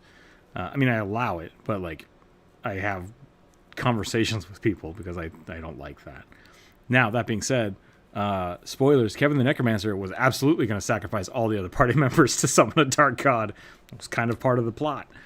And hopefully Kevin's not listening. Everyone else was trying to do the same thing as well. So it's I think that's a fun aspect of it, is the party is all trying to achieve, especially if the party is trying to achieve the same goal, but they all think that they're going to be the one that comes out on top. Like, that's part of the fun. It's like, okay, I do need you all to help me do this thing, but I'm gonna benefit the most from it. And so, like, with the original I guess I haven't played too much of. I've played the world with some of you guys. The Temple of Sarenrae is the baseline for that. And I think Druid, you might have played 1 or 2 levels with that in mind. That's where Father Forthill comes from. A corgi-sized bullet. That's a pretty good D&D monster. But once again, I feel like the bullet would eventually just like burrow into the ground. You'd forget about it, and then it would bite your leg off one day when you weren't paying attention. So I don't know. I'm trying to think. Same thing with an ooze. Like you would fall asleep, and it would just eat you in your sleep without kind of realizing it. So like that's a no-go. Maybe you could get a blink dog to work. There's a cat that follows you around and then eats your soul. Maybe that would be all right. I don't know. There's a lot of options, but they all seem like they would kill you. My experience is that evil campaigns begin with players are bored. Yeah, that sounds like murder hoboing to me, and so that's I think it is different. So the whole plot with Kevin the Necromancer. Kevin was playing a necromancer. He was an undead, and I gave him a cursed dagger that initially he thought was the best thing in the world, because since he was undead, it didn't really affect him. But then he started realizing that there were more than one, and they started building this plot of like, crap, everybody in the party has one of these daggers, and at some point something bad is about to happen, because there's also this other Lich Lord that has a bunch of them, and he's doing something with them, and we don't know what they do, right? So they were all basically harnessed and locked into this plot of having to destroy this evil Lich Lord. But then they were constantly trying to figure out, like, how can I come out on top? How can I be the one that gains the power from this dagger, from this phylactery? I want to kill this guy, and I want to steal his power. But I want to make sure the other two people don't do that as well. So it was really fun. It was really, really fun.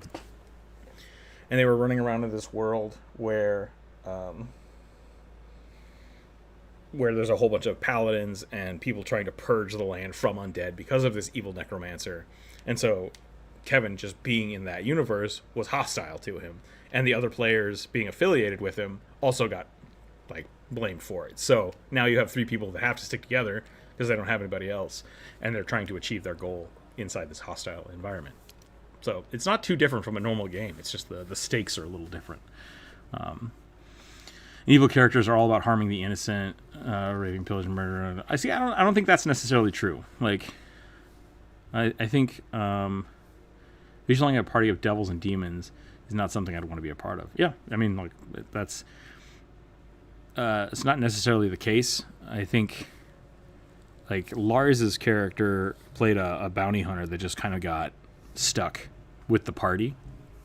And his original goal was to kill Kevin the Necromancer, but then it became more beneficial for him to follow them than actually try to do it. But it's still in the back of his mind, he's always got that, like, I could just try to turn him in for the bounty, but there's I worked into the story, and I gave him opportunities to not have to have that be his only story hook. So as soon as people start murder hoboing, though, yeah, it's not fun. It's just not fun.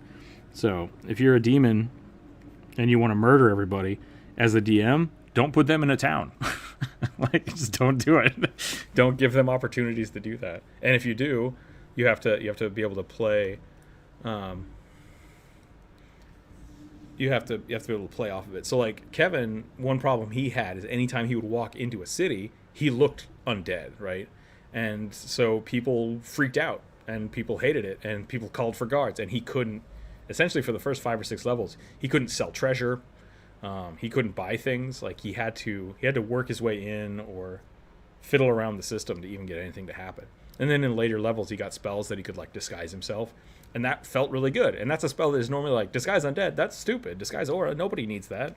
Kevin the Necromancer does. And it was a fun way to play the game. So, with that, the few times that characters did just, like, play into their evil urges, it usually did not end in their favor. So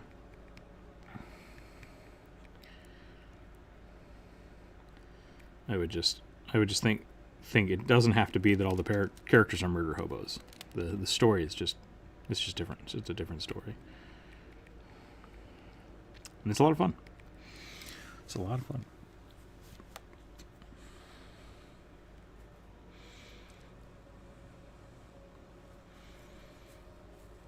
I'm trying to remember what I was supposed to draw, and I forgot.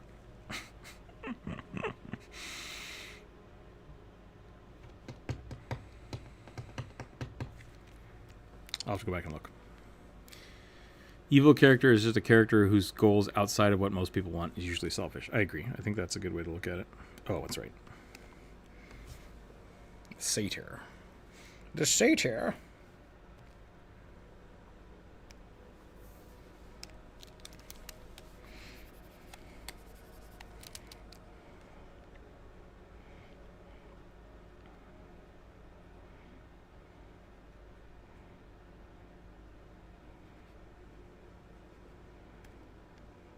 Because I think something that a lot of people don't get across is with evil characters is it does not behoove you to piss off everybody.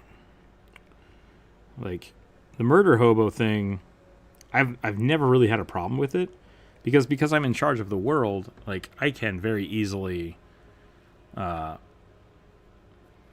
stop a party from doing that. Right? It's just like, I kill everybody in the room. It's like, okay, you do that. And next week, you know, there's a high-level bounty for whoever killed this horrible, horrible town. And now you have evil wizards following you around, you know? So, like, the short-term enjoyment of, like, ransacking a town that someone might get is basically, like, it's got to be worth... it's got to make sense to the campaign. Otherwise, the campaign is done, right? So, like, at that point, if they are murder hoboing, they're done with your story. You need to do something else. So I've definitely run into players who want the Skyrim experience, right? They're just like, I take everything. It's like, you what? It's like, I take everything. It's like, okay. The guard that's standing outside is probably going to be pissed off. I didn't know there was a guard outside. It's like, well, did you check? Like, so... I figured you'd just tell me. Yeah. You gotta roll for that. Gotta ask. That was Jump Rope's big don't murder hobo moment when she first became the anti-paladin. She came out from the sewers where she died, and the guard that they had left there at the door to like open the door for them was just sitting there sleeping, and she murdered him. And I was like, okay. The child across the street starts to scream, and she's like, wait, what? I was like, like relevance. And so it was a lot of fun. It was a lot of fun because it turned into a chase, and then the whole town is just like, there's a whole bunch of undead things just like coming out of the sewer. And it was fun. It was a lot of fun. A few guards got murdered, and they escaped, and that's when the paladins were called. And then that paladin that they were chasing became like the protagonist. Sorry, antagonist of the story. Because he was just hell-bent on finding these these monsters. And so he was just always hot on their heels.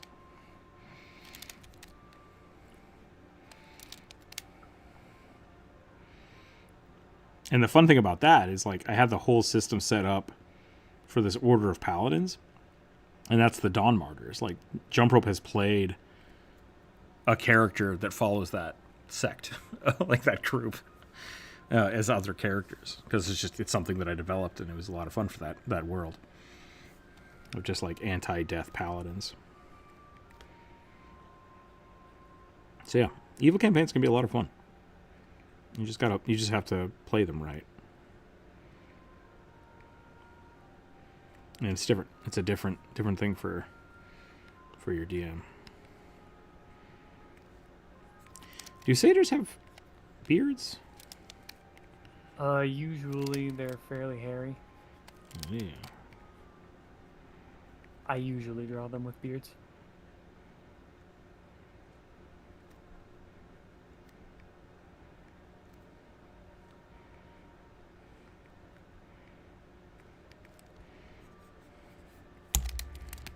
Just whack the microphone. I'm sorry. Evil characters do evil things. If they don't, they're not evil. They're edgy and neutral. I mean, Kevin the Necromancer did a lot of evil stuff.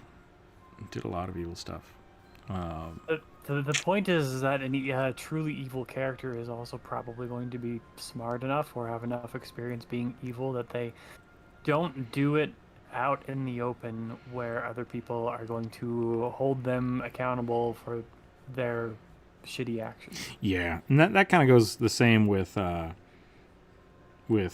like good aligned characters and like chaotic. That we talk about like chaotic stupid characters and chaotic good characters. Yeah. Like lawful stupid, evil stupid characters. Like those are just lame characters. But like characters that are good are not just like, you know, perfectly forgiving and perfectly sacrificial all the time. Most characters are more neutral. Most players are more neutral. Yeah. But, you know, same thing with like necromancy. Necromancy and rogues are just kind of gray areas to begin with, because most rogues, most bounty hunters, are not altruistic. Yeah. And so that just needs to be kind of taken into account. And I always hate that when people are like, oh, he's got a good heart, and so he's a good person. I'm like, yeah, but you're here to rob shit. Like, that's selfish. That's evil. Like, it may not be like, you know, destroy the world evil, but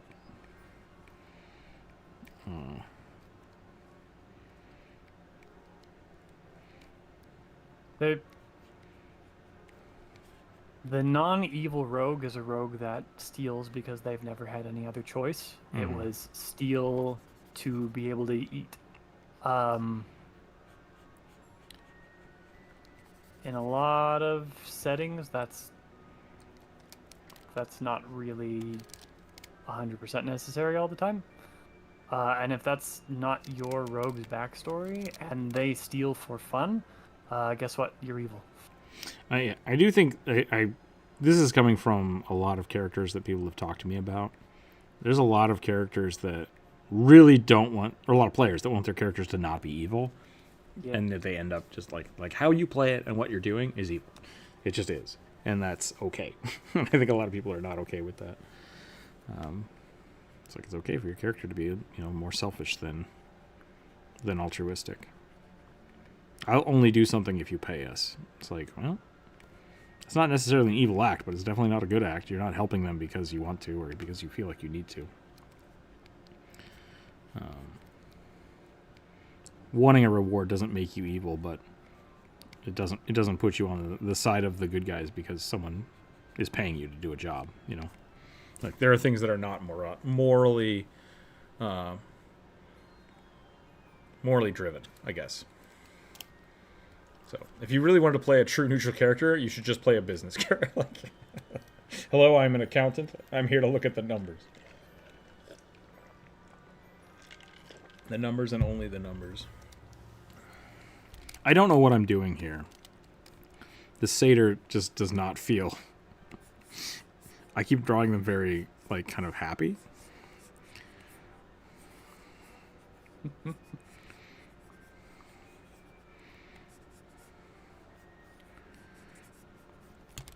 I kind of love the facial expression you've got going on. It feels kind of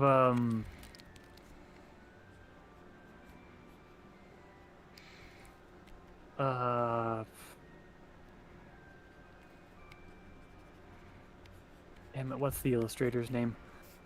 I don't know. He did the magazine for like forever. Which magazine? I don't even remember. You need more to go on. I just thought of a good example. So, like, Jump Rope's character was a paladin of... Ooh, I can't remember. I can't remember what the original one was. And then when she died, she switched over to Urgathoa. And Urgathoa is the god of... basically, like, the god of death and excess and, like... Everything in the world should be good that you do because pleasure is the most important thing. Lawful, neutral, accountant, adventurer. Oh, I would do it. I would definitely play it. Sapphire, welcome in. For what it's worth... Norman Rockwell. Rockwell, okay, I gotcha. Norman Rockwell. Something about your eyes and nose are giving me Norman Rockwell vibes. I can be down with that. So maybe John says, for what it's worth, I agree. I was playing devil's advocate just for a discussion. I think alignment can be sidelined in D&D because players aren't comfortable facing consequences for their actions. That's fair. That's fair. And touche. Sapphire Dragon, Aloha, Corvus. Yeah, I think we should try it. We should make an accountant character. That'd be really fun. But no, so Jump Rope's whole thing was her character wanted power, and she saw Kevin the Necromancer's goal as kind of like I'm going to follow this guy because he can make me powerful, and eventually I can take his power. Like, and we did that in story, like in the deity that revived her as an anti-paladin, basically like guided her that way. She's like, I like it. I have a challenge. I have a goal. I'm going to do it.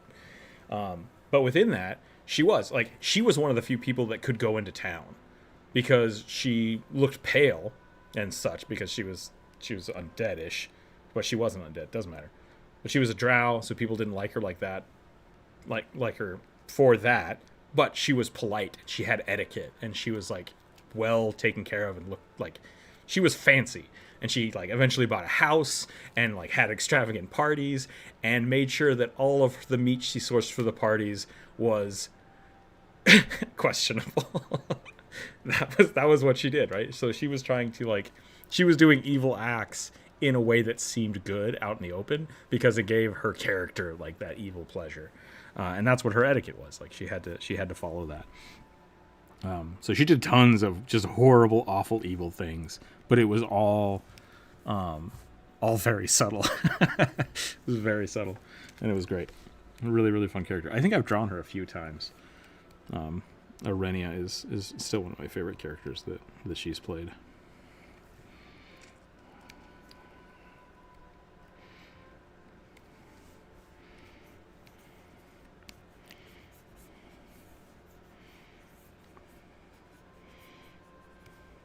You want some jerky? Sure.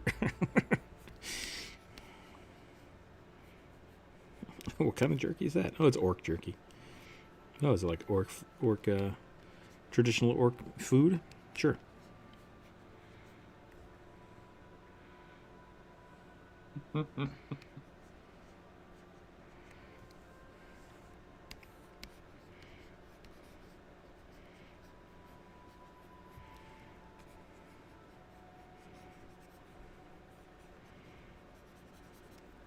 I think I really love, and we talked about this a few times, but I have to bring it up every time we talk about evil campaigns.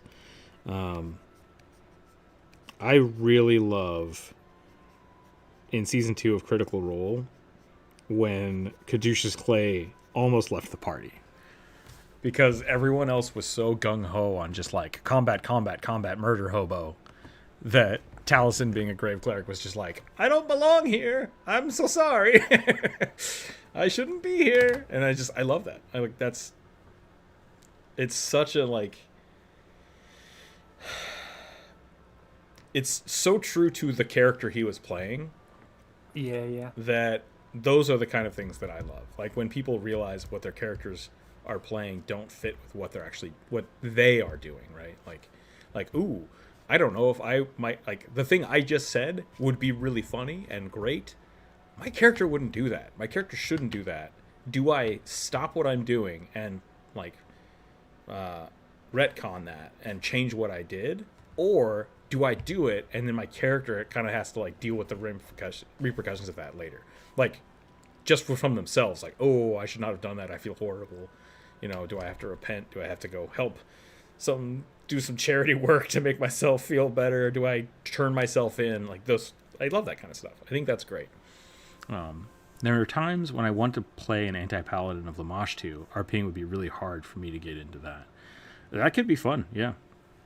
If you really want...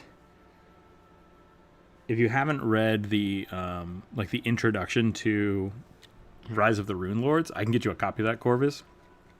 Because it's rough. Lamash 2 as a patron is rough, but I think you could play a pretty good character for it. I think another thing that might be interesting is playing a goblin campaign you can play an evil goblin campaign without too much issue, because goblins aren't like sadistically evil.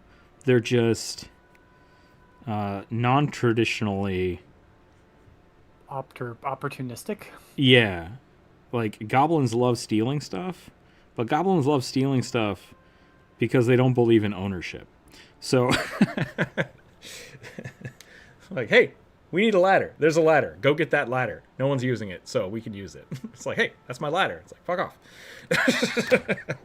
Goblins don't care.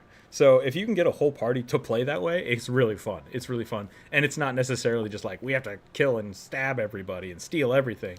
It's just like, it's like, hey, we're playing by a different set of rules this time. Let's see what happens. You're still going to run into people like guards not being happy with you running around snatching stuff. But it's kind of a non-traditional evil campaign. I've wanted to do a goblin campaign where the brief is everybody should be a crafter and build it like a tower defense sort of thing. I've done that once. It's pretty fun. Not with goblins, but with undead. That was really fun. I don't think that my normal table would really have fun with that concept for a long time. Yeah, the one time I did do it, it was one of the times that like I had friends coming into town for the weekend, and so like the first night we set it up, like we played a session for like 4 to 6 hours of them building it, and then the next day we played it, like we actually played it out. That was for that same campaign because they basically took over a dungeon, and then the paladins were like, "We're coming in after you," and they're like, "Oh crap, we got 6 to 10 hours to either, you know, get anything we want out of here, or we can set up traps to try to like kill this son of a bitch that's been following us for months." And they decided to stay. That was a lot of fun. I used the Hero Quest game board. I was just like, dungeon, go. It was a hoot.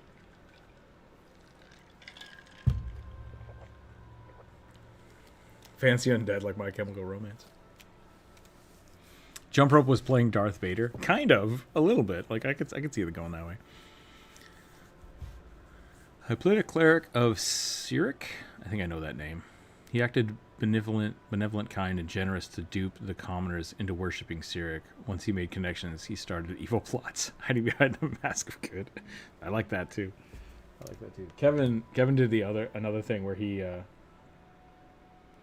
for one of his campaigns, he's like, I want Sandro. I don't know if people know Sandro from Heroes of Might and Magic, necromancer. It's like, I want Sandro to be a benevolent deity. I think that would be really funny. And so he started going around trying to recruit people to join the army of the damned once they died. And so what he would do is he would go around selling reverse life insurance. And he'd be like, I will give you 100 gold right now, and when you die, we get your body. And then people would, like, everybody in the party at the time that was playing was like, hell yeah. And so they all got these tattoos. They're like, wait, what does this mean? It's like, when you die, your body will just be teleported into the, you know, the pile. We get to revive you. So, reverse life insurance. I super dig it. Benevolent undead. Only with consent.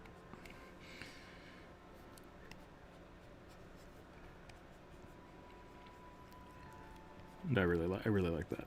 That campaign was funny.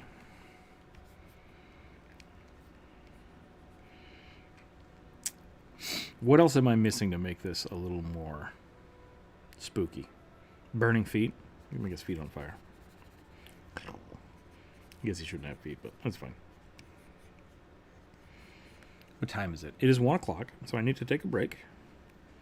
I'm going to go fill up my water glass. Maybe get some grapes or something. We'll come back and we'll keep drawing stuff. How's everybody else doing? I should probably change the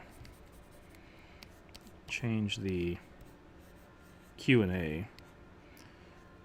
Should we put what should we do? What should we do for polls? We can do a poll. We could do another Q&A. I am open to ideas.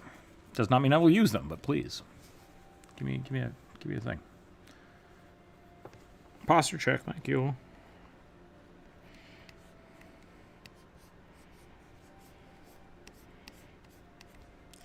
I'm just about done with this guy.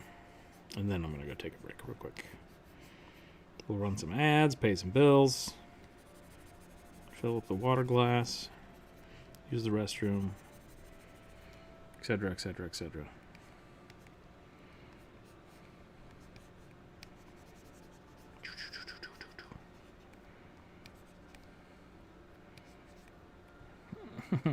I'm going to play some baseball. Has anybody ever done a D&D sporting event?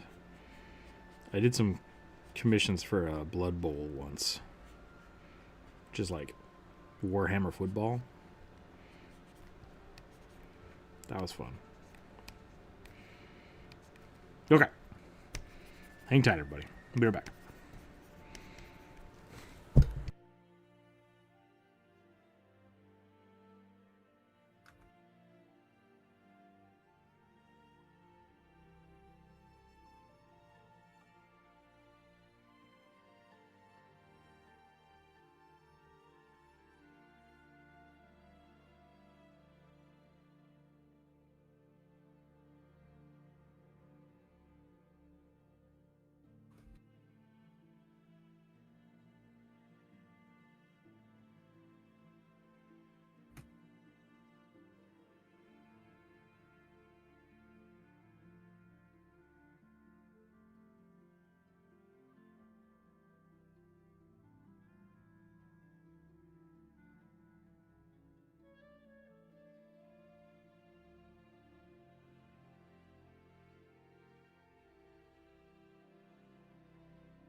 Hello, Druid.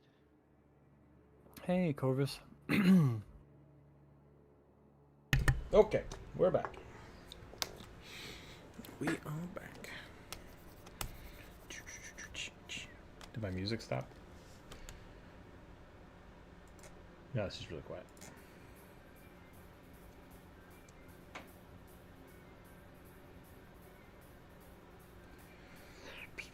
All right, I'm ready to roll some dice.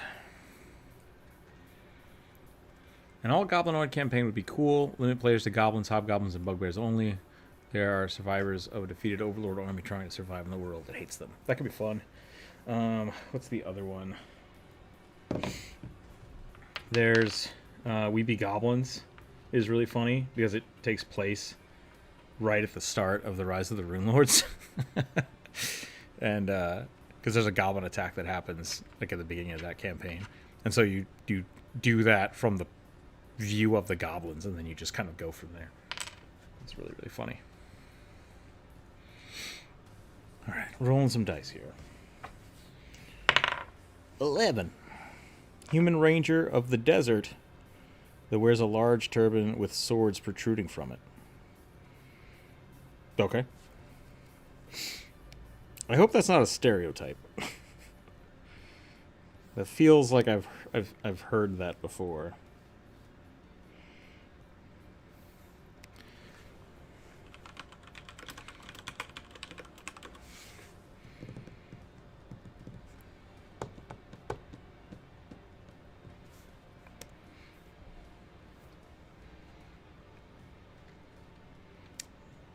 Nope, seems legit. Let's do it.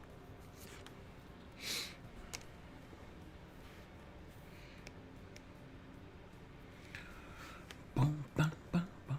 Shadow Dark just makes the goblins a base race. So you're more you need to redeem a dragon. That's fair. That's fair. Sounds top heavy and potentially painful. Yeah, I'd agree.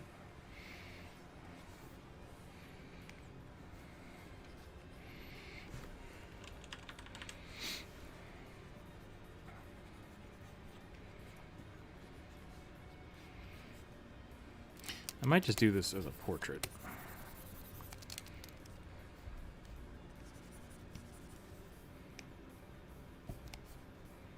Dang it.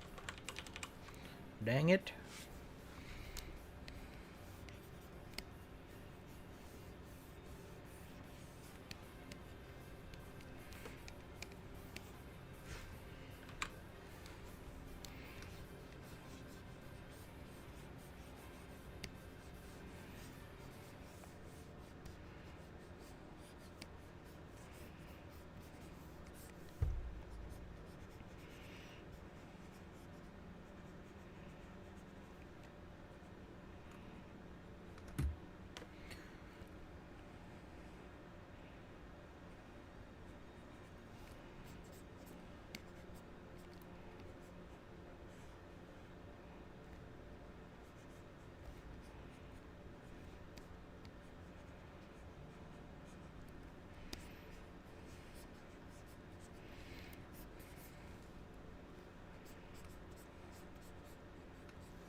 There's some references for you in the chat.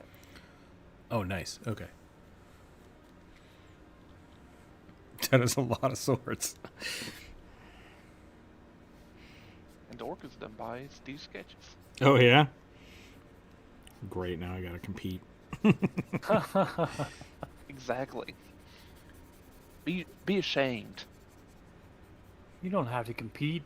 Comparison is the killer of joy.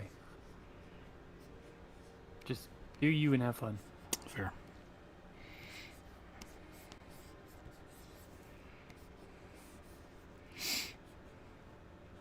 Can't remember if it said a big sword, just one sword. How are you doing, by the way, Corvus? I'm okay.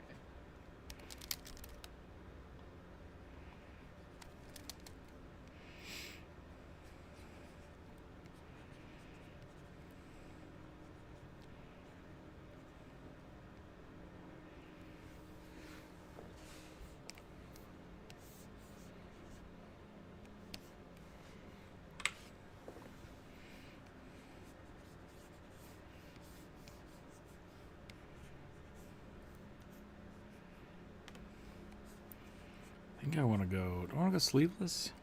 No, I like the top one. We're going to go with the top one here.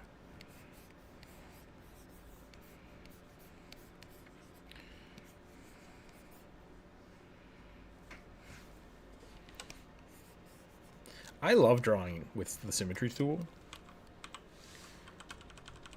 Yeah, it's so much fun. And I keep trying to, like, whenever I draw things, like, from the front now, I try to think about how I do that. Like, okay, draw the left side, draw the right side, and just keep adding them together. And then it always gets, like, skewed. It's like, dang it.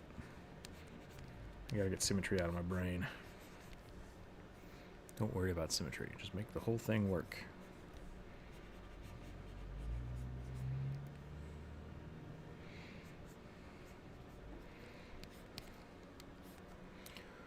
Oh, that guy's got such a good beard.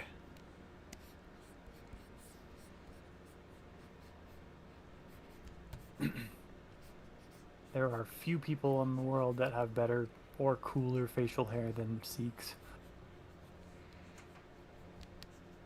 Which is really not True. surprising given how important it is to them culturally, so. Hey, you care about something. Yeah. You do it good. If anybody knows how Also to helps. take care of a manicure beard, it's a Sikh. It also kind of helps with them that they also don't shave. Like, there is no cutting of hair. Oh, really? Yeah, Yeah. yeah. didn't know That's that what part. that's what I meant by it's culturally important to them. I knew it was important. I just didn't realize that they just didn't shave, period. Mm-hmm. Never. They never cut any hair off their body.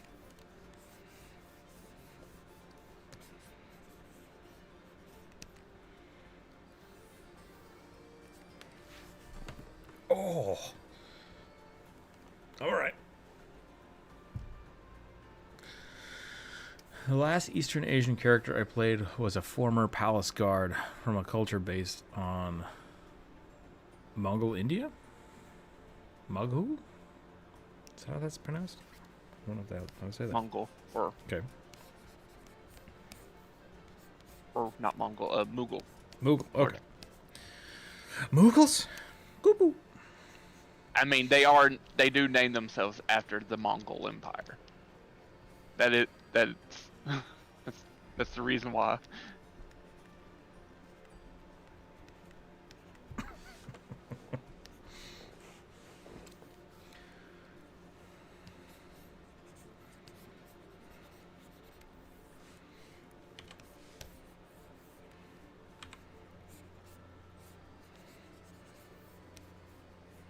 I mean, I can't begrudge them that, considering how many Western countries named their leaders after Caesar.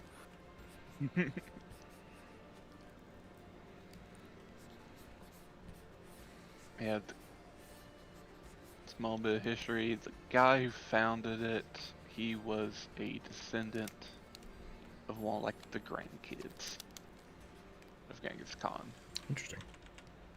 which is not super uncommon. No, it's like it's great for them and all, but like it's not really impressive given world history. Isn't it like something like 70% of the population has? Something like along that. the lines. The man was promiscuous, for sure. Pervasive.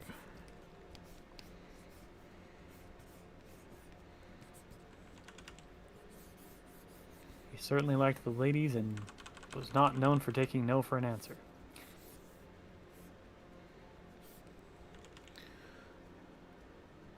Played European, Japanese, Indian, Mayan, Central African, Somali-based characters. Nice. I think one of my favorite weird kind of D&D things that I see people kind of bring up, it's almost a meme now, where it's like you can be a cowboy, a Victorian rogue, A mummy. and a disgruntled, and like a disgraced samurai, and all be historically accurate to the time period. Yep. Yeah. Like, that's kind of the craziness of the whole thing.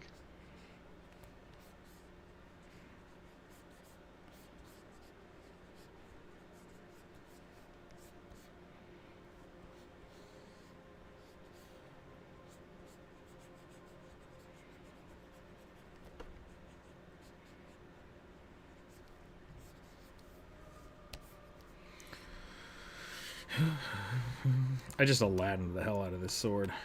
I'm gonna get rid of that. What kind of sword should we stick in this hat?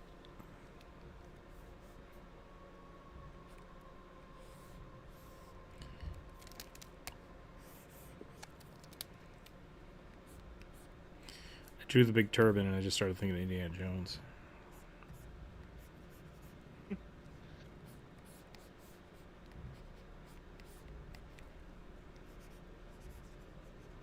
I mean, that seems about right to me.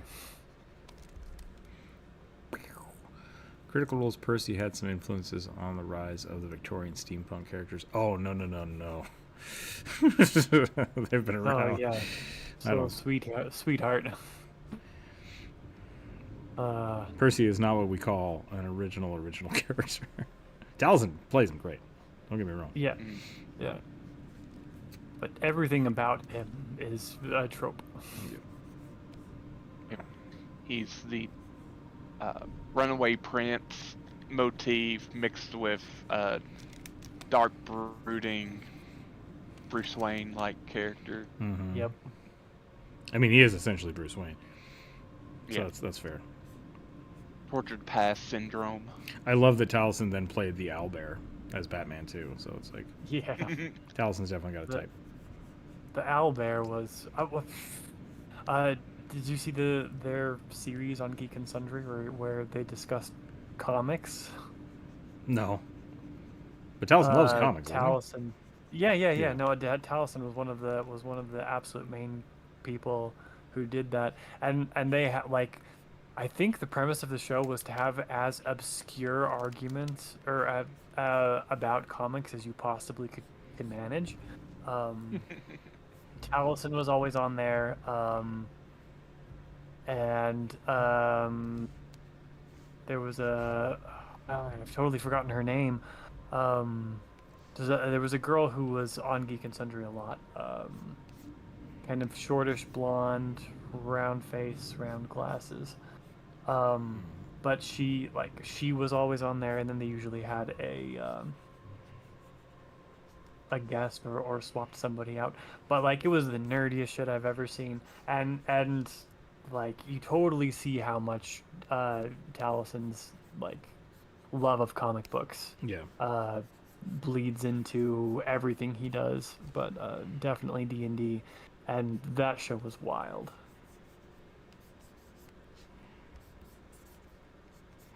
Yeah, we were talking yesterday. We were talking about Grog too, or I guess it was Wednesday. About like Grog is an iconic barbarian. Yeah. And he's been an iconic barbarian before Grog was Grog, and that's totally fine. Like, they're fun to play. But yeah, like 15 years ago, man, people like the Wild Wild West has been a thing forever. So like, the Victorian steampunk gunslinger it's old. It's old, and people love it. Yep.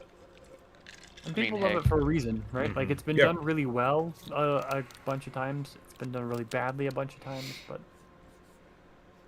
The Robert Downey Jr. Sherlock Holmes movies are steampunk, Oh, yeah. basically. yeah.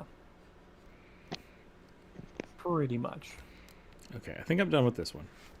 Yep. And I'm ready for a new roll too. Hit me. 14. Dragonborn sorcerer who dresses like a cowboy and uses finger guns. Looks like a sandwing from Wings of Fire. I don't know what that is. This is our other I'll look it up. finger gun character. We had a lot of finger guns recently. Like, Yeah. 2 this week, 1 last week. I don't know what it's about. Pew, pew, pew, pew, pew. A Sandwing is just a earth elemental dragon, it looks like. Nope. I rolled a 20. That's a nothing. I need to start rolling a d12 after this one. That's still too high. Besides Planescape, I don't remember much steampunk in D&D before 10 years ago. Okay. I mean, like, that might be fair. I always looked at the Warforged. The hell is the Warforged called? Warforged. No, like, what's the book? They're from Eberron. Eberron. I always saw Eberron being a little more steampunky, but it is still magic based. So like, I get where you're coming from there. So yeah, I misunderstood. It's all right. What do you call dogs? Dogs? Dang. Male Wolfkin Rakshasa Hybrid Ranger. Okay, that's getting pretty close to. We're getting a little mimicky there. That's fine. With a large scale from one shoulder down the other. Is it wearing a crystal around his neck? Large scar. Oh, scar. Okay. Rakshasa Wolfkin. I will say, in Pathfinder, there are Rakshasas that do have, like, wolf/jackal heads. So it's not totally uncommon. Yeah, Rakshasa in 2e became, instead of one single type of demon, it became a class of demons. Oh, interesting. I could do a jackal-headed Rakshasa. That sounds pretty cool.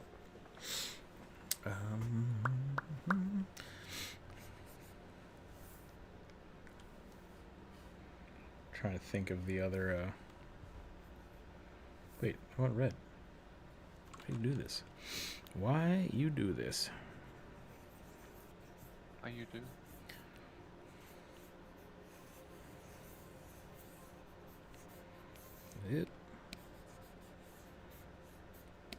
I had a friend back in college who played a steampunk construct. For one of our campaigns, so that might be the thing that's skewing me a little bit more. That would have been like the late 2000s, so I guess that's about 10 years ago. I mean, when I did it was probably 15 years. Probably about 15. Been like 2007-ish.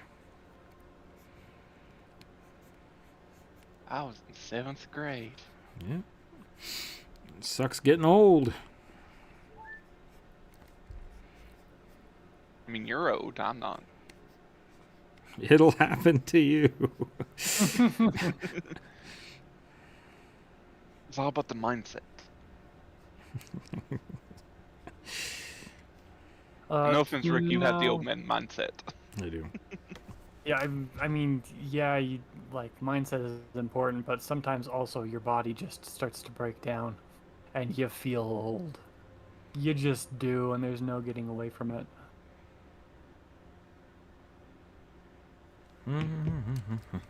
How am I doing this head? What's a jackal look like?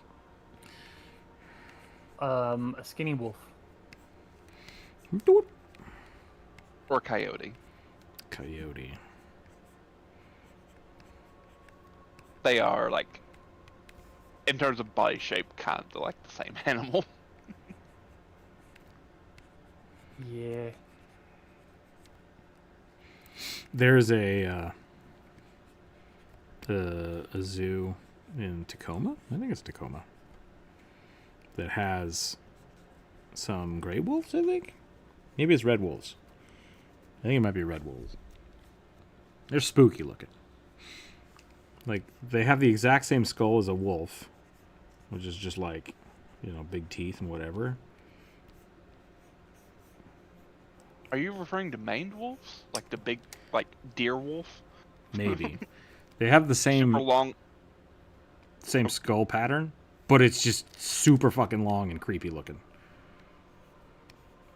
Like, it's just, if you looked at it from the side, you'd almost be like, oh, that's a normal wolf. And then you kind of turn it and you're like, ah! Inside every old person is a young person wondering what the hell happened. Yeah, that's truth. That's the truth. Also, hey John. I figured out the answer to the question you asked Wednesday about what my style is. It's called tonalism. There is a proper definition / established style for it. So there you go. and Thank you, here Corvus. you are a jackal. It's a jackal. Is it a jackal? Is it a jackal?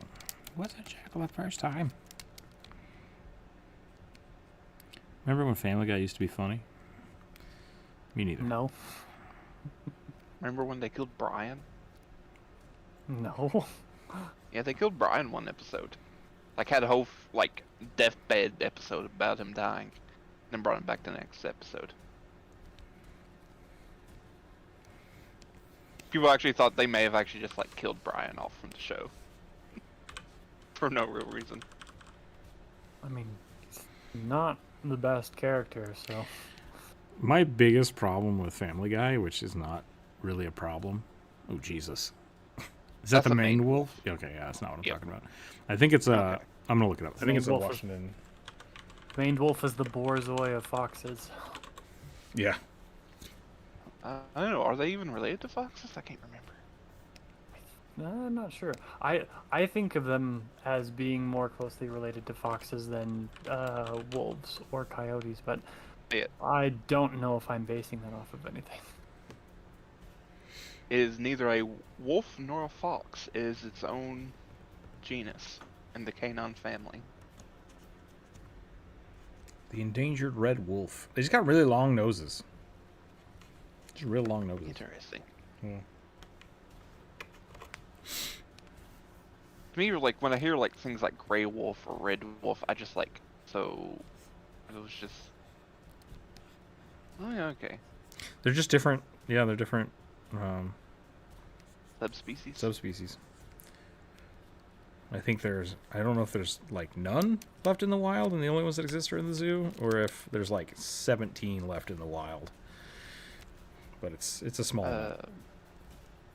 So the Canis rufus, also known as the red wolf, canine native to the southeast United States, so my neck of the woods. Okay, so that's not what I'm thinking about then. I'll have to look it up again. And then Like there are a couple of different air quotes red wolves, right? Red wolf is a common name. I believe there's an Asian one that looks pretty cool. And there's one that's fairly closely related to the timber wolf that is kind of more up in our neck of the woods, Rook, but like it does just look like a timber wolf, so I'm also not 100% sure which kind of red wolf you're thinking of. American red wolves. yeah, apparently the Critically red wolf I'm endangered. looking. Yeah, the red wolf I'm looking at is like a little bit bigger than a coyote, but kind of a small wolf.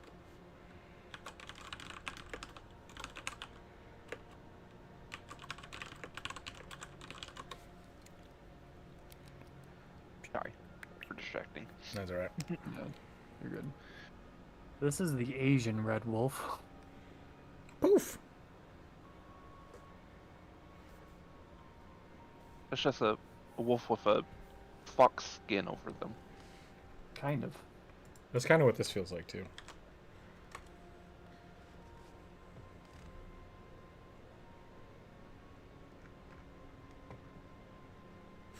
Hey. It's just pointy wolves. That's the best way I can describe it. Yep. Just pointy wolves. Oh yeah, that's definitely like a red wolf then. Yeah. You know, that to me looks like a cross, a hybrid timber wolf and German Shepherd. Kind of, yeah. Hence why there's probably people who are used to like seeing gray wolf, like pictures of gray wolves, and then when they see a red wolf, oh, that's like a wolf dog hybrid. I'm like, Don't touch no, it. it's just... Daddy, I want to go play with the dogs. Can't pet that dog. No, Camilla, those dogs will kill you.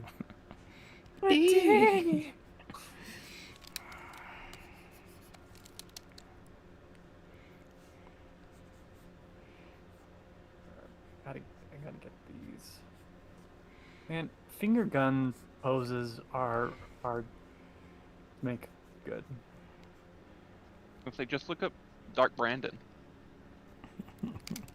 Jesus Christ.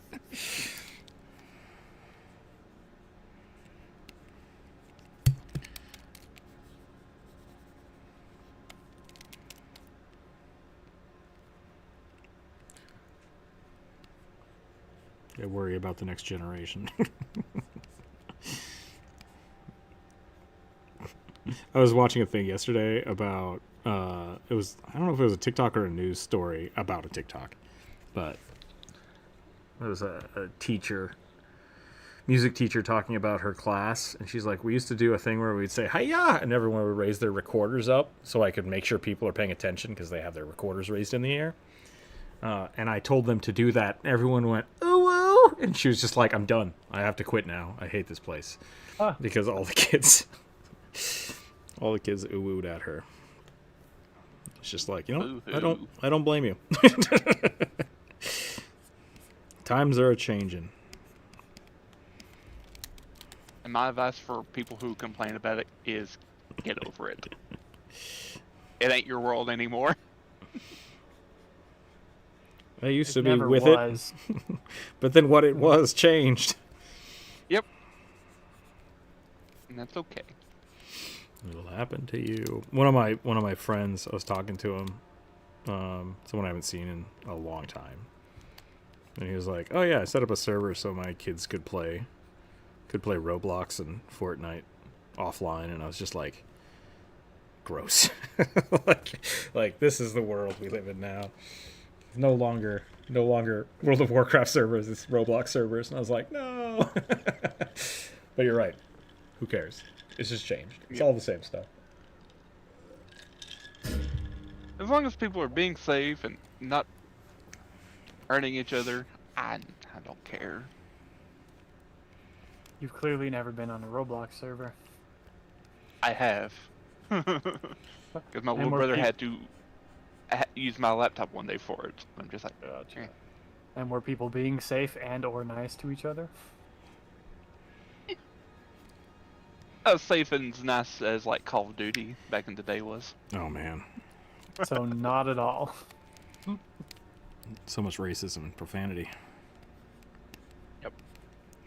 When I was in college, we had to I had to learn how to develop for Second Life, which I don't know if anybody knows what that is, but it doesn't matter. It was supposed to be meta before meta was meta. And I watched the McElroy's Monster Factory. I know what you're talking about. sure, yeah. So we had to learn how to we had to use everything about it. So I had to build an avatar, build a world, blah, blah, blah. And while we were learning that, one of the people in our class was like, somebody just sent me a link, and when I clicked on it, my computer is full of gay porn now. It was like, well, rule one of the internet. Don't click on anything you don't know what it is. Yep. And that was like the first 10 minutes of that class was us just losing our minds. Because someone That's funny. got whatever you'd call that, porn bombed. Not fun, Rick rolled. Yeah. I miss the days of people getting Rick rolled. I don't. I do. It's not a bad song. Well, I guess I was... Rick rolling is kind of like the shock site that was appropriate. So, like, the Rick roll itself is not terrible, but... there used to be much, much worse ones. Oh. I mean, like, where, like, you open up the video and it's just like, do. They're gonna give you up. That. Sure. Yep. That's That's the innocent one. That's the innocent one. I'll send you to the only bad one I ones knew. later. I won't dignify them by perpetuating them here. And if anybody writes it in chat, I'm going to delete the thing. There's some weird ones out there. Actually, I think I would have to ban you from YouTube if you posted that. So don't do that. Jeebus. Yeah. I haven't heard about Second Life in a while. Yeah, one of the guys that graduated the year before me graduated with their it was for an undergraduate, so it wasn't necessarily it wasn't like a master's thesis, but you had to do a project. Their project was developing for Second Life, and I was just like, this is not going to be relevant in 3 years. It's just not. But it is what it is. I lucked out and I switched my project to Unity, so I didn't have to deal with Second Life, but oh boy, did people love it. Until they didn't. Yeah. It's going to be the future. And now I'm sure everybody's saying the exact same thing about Meta and crypto. I take that back. I know 2 or 3 people that graduated with degrees, like special in crypto. So it is definitely happening, 100%. What did I walk back into? Second Life. We were talking about Second Life. Oh, Just like specializing in basically like a wasted degree. So, oh. some of my instructors were super excited about it. And I'm like,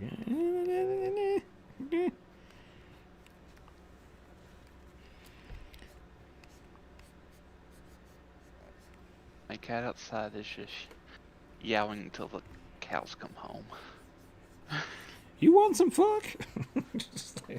I don't know if that's the noise it's making or not. It's just I'm dying. we have like a box out there for them to like get in and out of the weather, and it's just yowling like, you can get in the box if you're wet. I hate that it's cold outside. I'm sorry, but we don't allow cats inside the house. That's what Pixel does all the time. Like he'll yell because he wants to go out, and then we'll open the door, and it'll be like raining or cold, and then he'll yell at us like, "Fix it!" It's like, nope. Fix it. Like, you either go out or you don't. And he's like, but it's cold. And it's like, then don't go outside. And then he gets mad and he's like, no, I want to go out. And it's like, you are an idiot. You're an idiot, cat. Why isn't the Madonna rolled or Prince rolled or Ozzy rolled? No offense to Corvus, because those songs are good. And so is Never Gonna Give You Up. It's a good song. Agree to disagree. Your life must be a lot chiller than mine if like someone rickrolls you and you're like, yeah, sweet, thank you. I heard that so many times. Or just have better friends. Yeah, that's true. That's 100% true. That's probably it. Sorry. Oh man. Don't apologize. You spicy. and me are among his friends. So what does that say about us? So I have We're the good ones. there is a That's presumptuous. damn it. Can I talk about this on the internet? I think I can. Don't look up what I'm about to say. You know, You Spin Me Right Round, right? You know that song? Yeah. Do you know what the term helicoptering means? Yes. Okay. Someone took that imagery, a video of that, and that song, and put it into a shock site. That's what we called before, like, and the trick was you would send somebody a link and be like, hey, check this out, and you're like, oh, cool, and then you get the helicoptering in your face. I had a roommate that put that on everybody's computer in the entire hall. Like, he snuck into everybody's room and just put that on everyone's computer. And when we got back from lunch, it was just You Spin Me Right Round, baby. And it was just like, damn it. Now I have to ask, which version? I couldn't tell you. Because there's like the old version, and then there's like the new, like newer remixed one. This would have to have been the old version. I don't think this was a while ago. Oh. But so yeah, like the Rickroll is funny. Like the YouTube version of Rickrolling is funny. Like I'm totally fine with that. It's just like the memeing of it now is the annoying part, right? Like if you heard that song on the radio 10 years ago, I wouldn't have said anything about it. But like the start of YouTube and the amount of Rickrolling and the amount of like clickbaity thumbnails leading to Rickrolls. Oh man. Imgur used to be a crapshoot. Like reading comments because it was all Rickrolls. So I'm mad at the meme, not the song.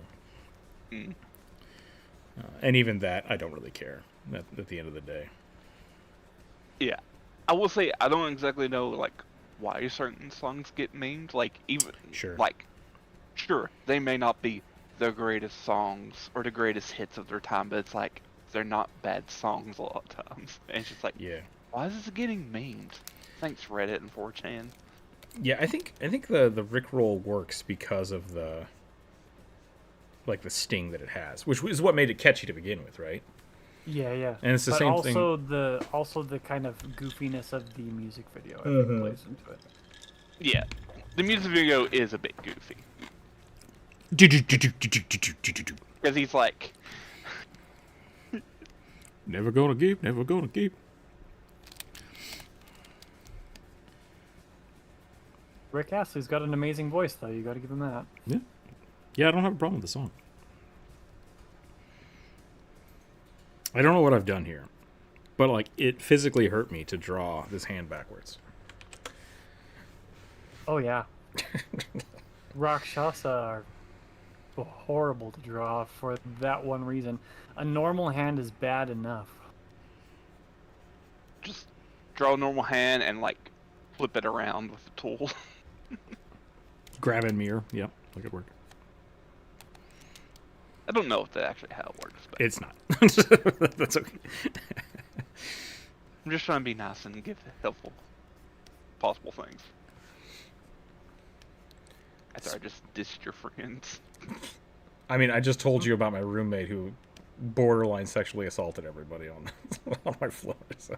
Yeah, but that's a roommate. You didn't specifically describe them as a friend. That's fair. And it's great if you can have roommates that are your friends, but I've had plenty of roommates that definitely were not. Long story short, Although I the don't HR think I've ever department had a- should have been called. Yeah, oh yeah. 100%. It was the 80s and 90s, and the music sounded like that. It was decades of synth pop. That's true. That's also true.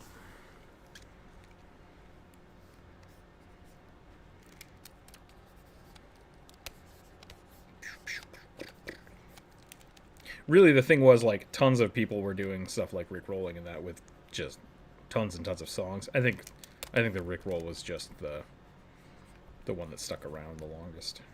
Yeah, I think you're right about that.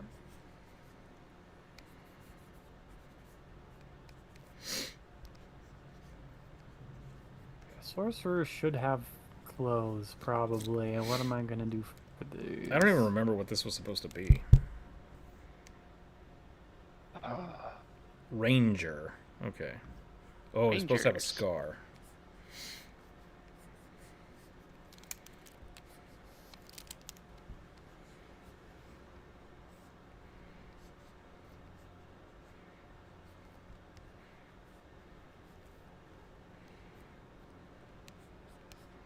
Give him some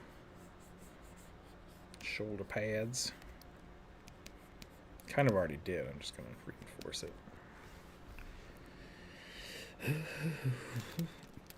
If you give somebody a scar on their chest, they basically can't wear shirts at that point. Because otherwise they're just hiding it. Exactly.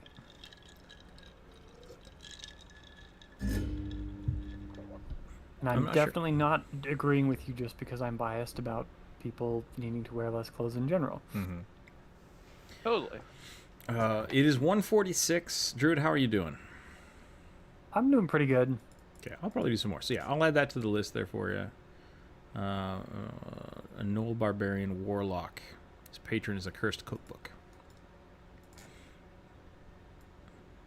We'll add that to the list. I know Rick loves that his song is staying relevant because of it's a win for him. That's true.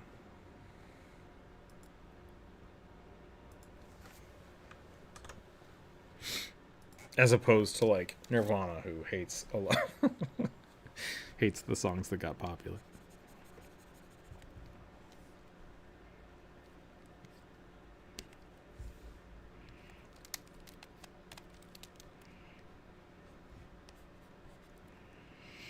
What else could we do for a ranger here? Let's do something like this.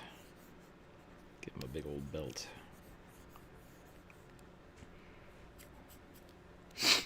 Maybe a bow? We can do a bow. Sorry about the sniffles. It's cold in here. I should probably... Oh, I forgot to put fire. Forgot to put wood on the fire. 1 second. That probably went out. I definitely need to do more drawing on this paper with lighter colors. Because I'm liking how this is turning out.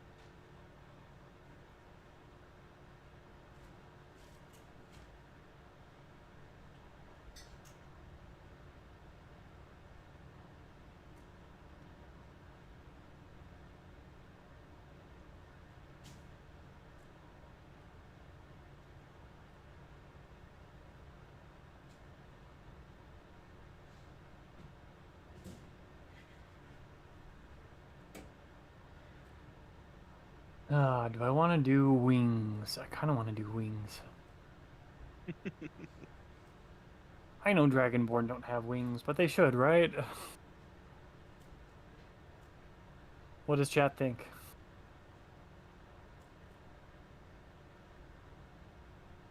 I'm biased, so my opinion won't really matter. We're all biased.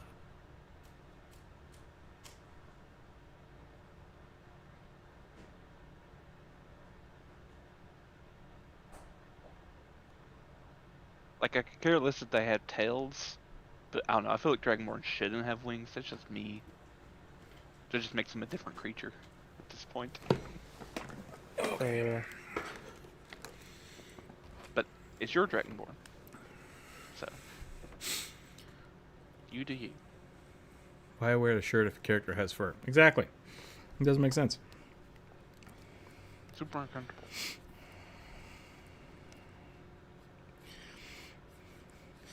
All fur characters should just be wearing jerkins. I can't remember what they're called. Weird I leather don't know if they straps. would be wearing a jerkin, because that's leather over fur. Yeah. I think at most a loose leather vest. I think at most a loincloth, but I was trying to think of the snaps. Or snaps. The straps with like the... Suspenders? No. Weird BDSM gear. halter, harness. Could be A harness, harness? yeah. You got this. I was thinking of, like, this thing. Whatever you call this. Final Fantasy 11, it's just a jerkin. Or a subligar. Subligar is what I was looking for. Oh.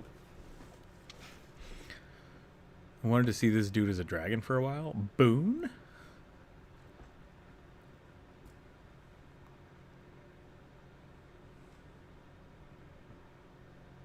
Thomas Rudd's version of Bim?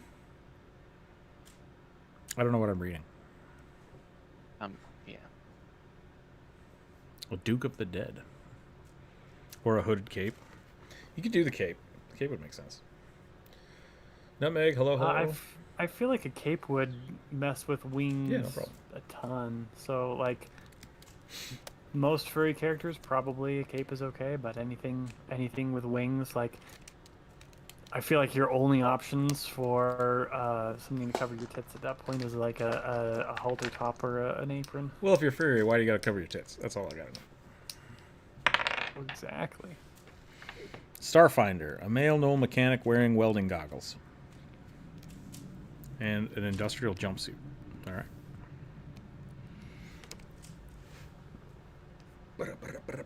My music stopped, didn't it? Don't you mean Knoll? I thought they said Knoll. What did I say? Gnome? Did I say gnome? I thought I said knoll. I heard Hang gnome. on.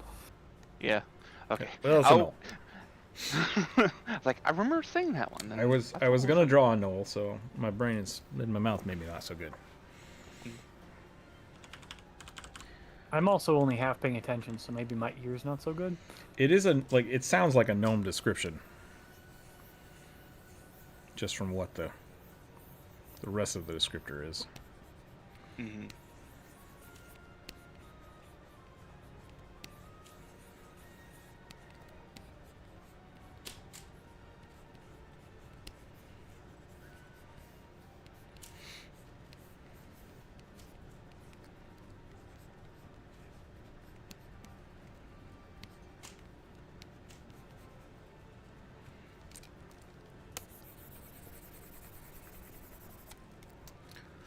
Other text further describe Boone's appearance. Three-headed dragon. Atomic, I'm very confused. Gives and making one wise and charismatic. Like you just want to draw a dragon, or is it like?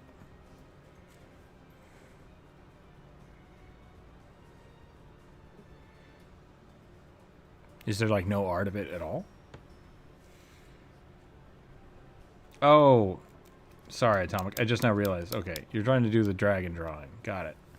I don't want to draw a specific dragon. It's supposed to be a dragon sketch.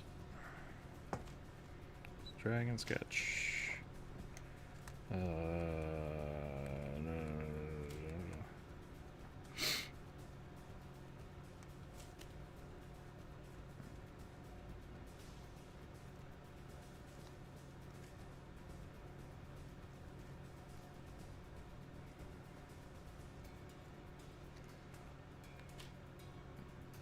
Three-headed dragon.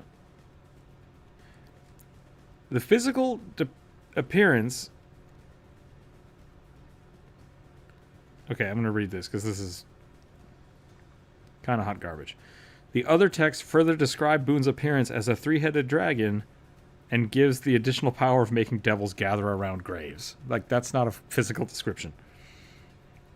So it's a dragon with a human head. With a three-headed dragon with one being a human head. That somehow controls the dead? So it's like a lich dragon?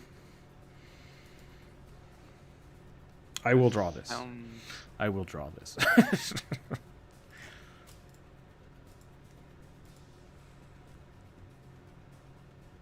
Getting additional powers of making devils gather around graves. That's not physical.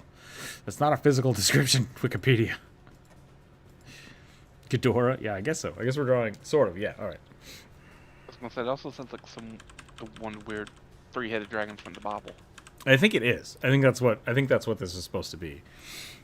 Because it's a ancient biblical dragon. Which means I'm just going to draw a whole bunch of peens. Just putting it out there.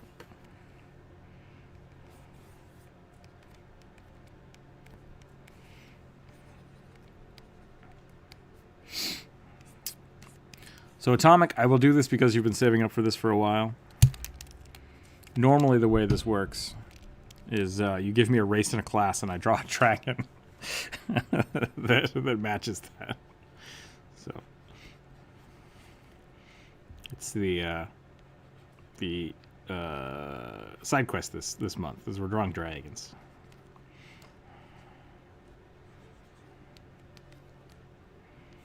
Blurp. Dragons. What did we decide it was called? Draguary? Dragonuary? Yeah. I'm a dragon. Drag you anywhere. Don't think that was it. I wasn't here for it, so. Drag you anywhere is very funny to me. Dragon Necromancer. Fair. I think we got to it. It took a little bit of like running around, but I think we got to it.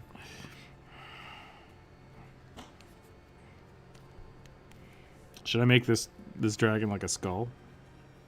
And then I will go back and I will draw the gnome. Don't I won't forget.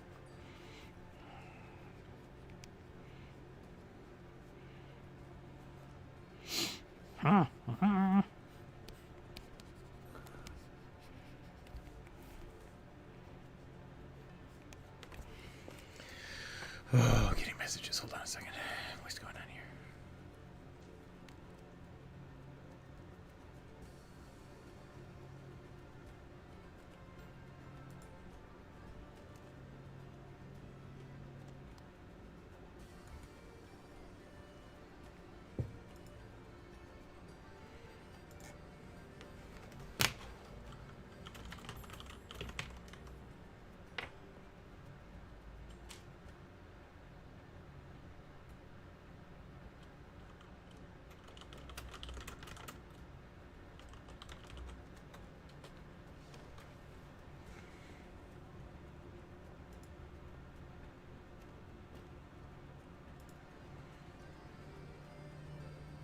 Uh-oh. Uh-oh. Uh-oh. Nope. Nope. Nope. This one. There we go. I recently looked at the list of demon gods in my setting and had a list of dragon vices, and Boone was my sepulcher dragon. Nice. Okay. It's definitely disturbing, to say the least. I would not want to see a person hit on a dragon.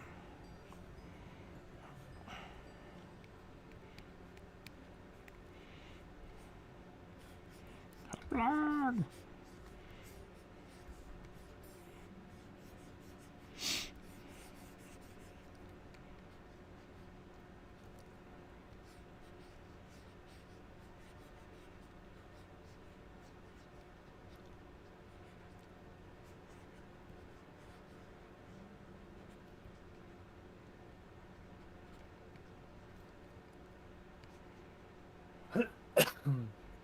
Excuse me.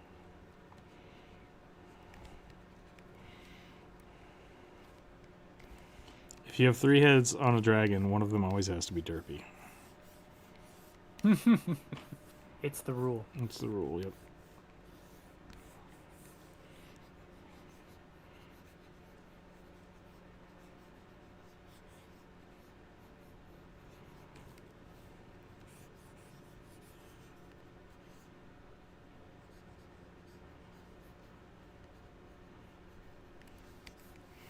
How zoomed in am I right now?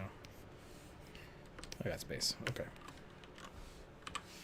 Should he have horns? Should the human head have horns?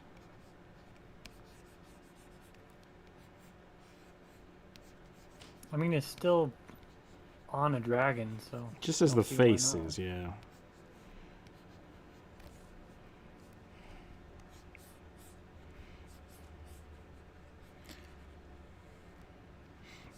I am Lord of Dragons.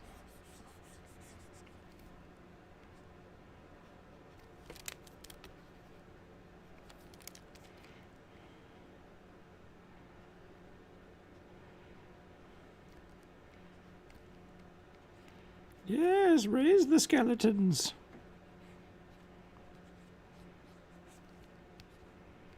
I will be unstoppable.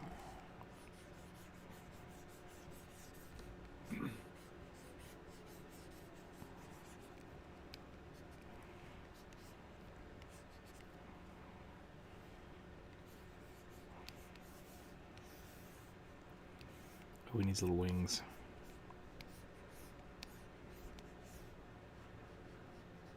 Is there a mythos about why the Hydra is the way the Hydra is? Is it weird in some way? I'm not 100% sure. There might be something about how it was incubated or the egg that it came from. I'm not sure. Zeus, like,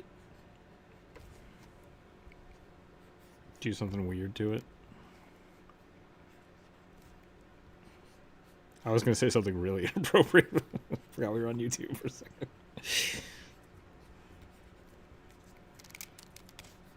It is the Hydra is one of the monsters birthed from Echidna and Typhon.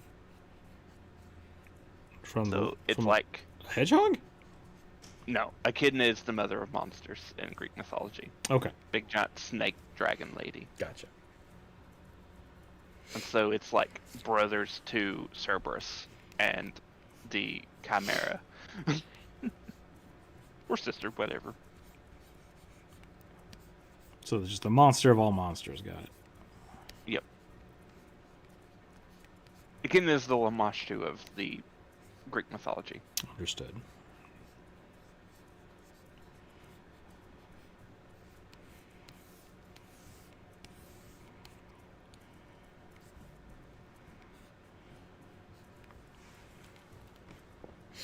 I don't feel like I made this very necromantic.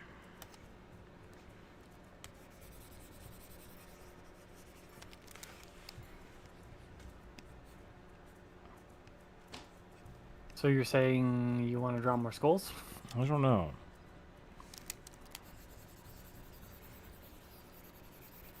Or like the Hydra from Hades. It's kind of what I was thinking. But I might just make it more of like a little less derpy. Give it like a staff of some kind.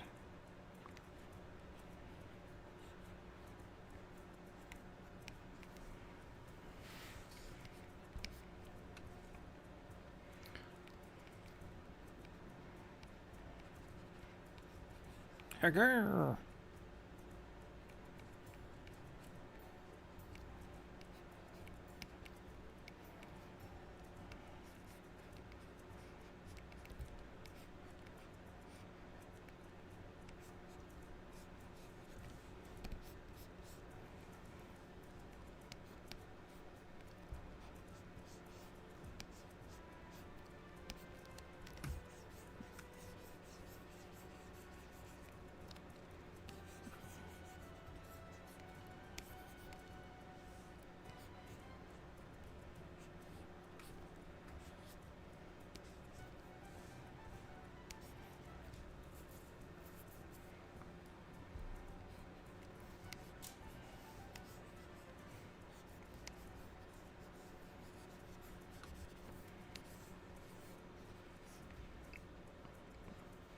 That is a very detailed, sexy lizard boy. Yeah. Gonna be honest, I don't remember what you were supposed to be drawing. I just remember finger guns. It's a sorcerer, finger guns, based on a sand wing dragon from Wings of Fire. Gotcha.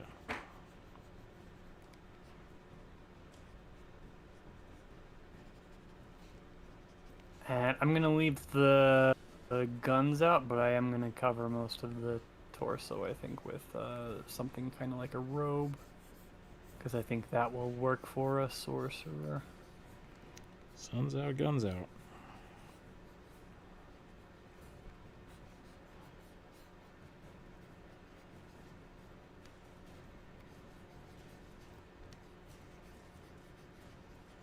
Do gotta figure out this hand though before I get too lost in the weeds.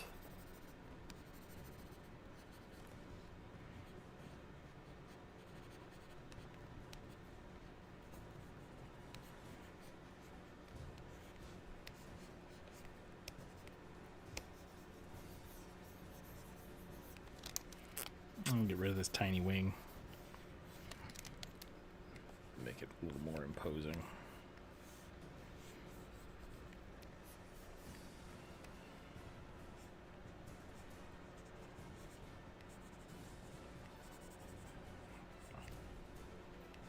Alright, I think that's about where I will end drawing this here.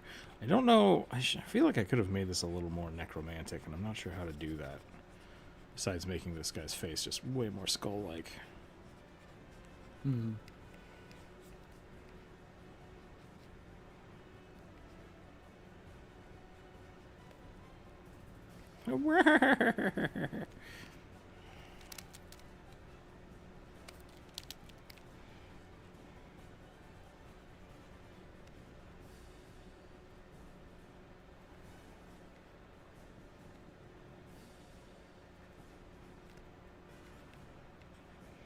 Fear me. Never gonna keep, never gonna keep. It's stuck in your head now, huh? It's an earworm. Like, I mean, that's why it's Yep. so popular.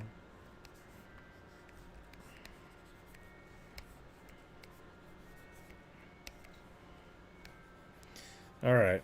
Alright, Atomic. You've made me draw this cursed thing.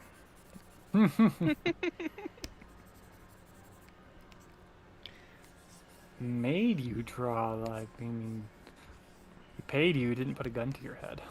I mean, it was this, or I had to refund your channel points, so...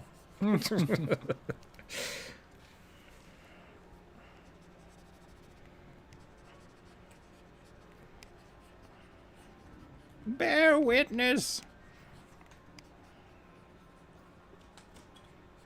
Instead of the arm of a dragon, he just sticks his head on the dragon body.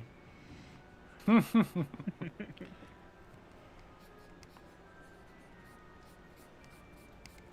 put that in the universe. Check this shit out. Elden Ring 2. Now with less arms and more just straight up weirdness.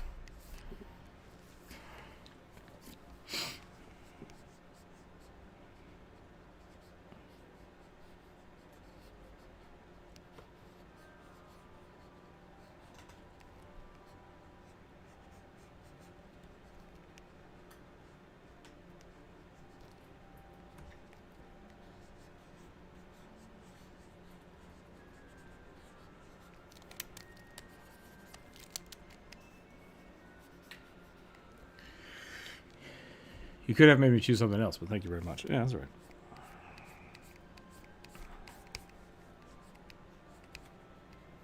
Next time, race class.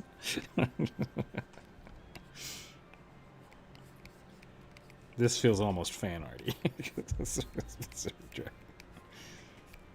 But it fits. It fits. And it fits. So we'll go for it. We'll go for it, and I'll stop complaining.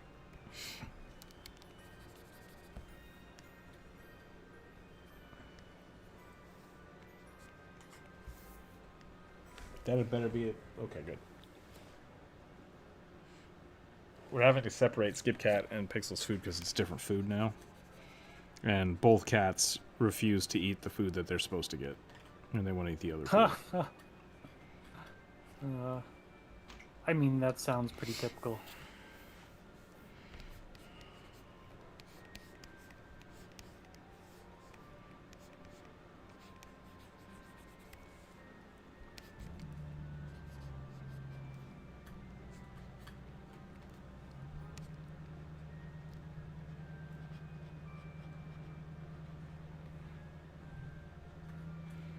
Boo of the Sepulchre.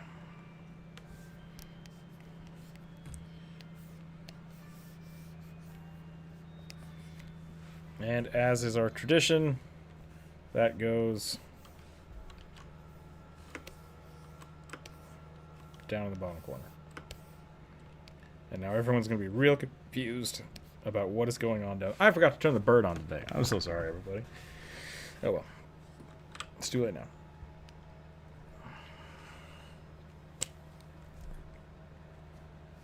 It's pretty messed up.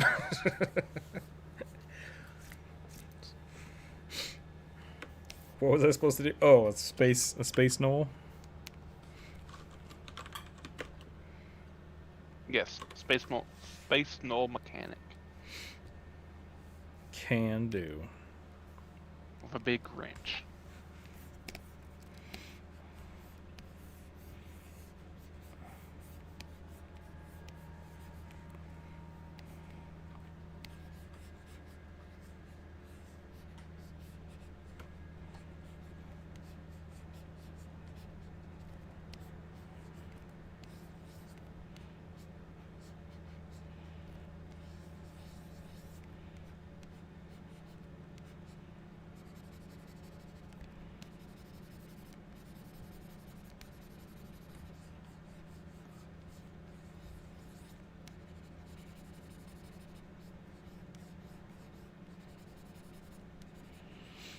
I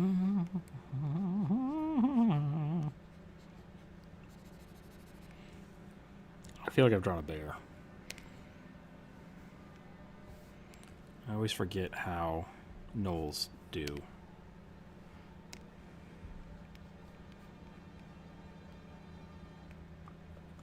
Yeah, we kind of have this conversation every single time, right?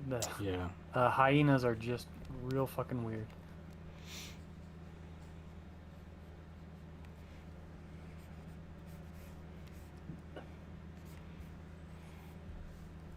Okay, and he's got a spacesuit. Oh god, I gotta draw a wrench. Okay, how? Do I do spanner? I'm gonna do spanner instead of monkey wrench. Spanner seems more achievable.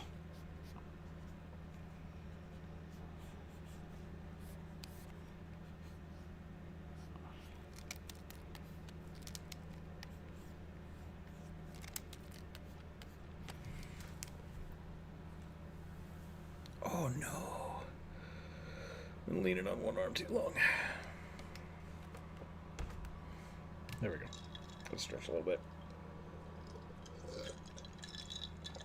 Each species in that setting has gods over their virtues and vices.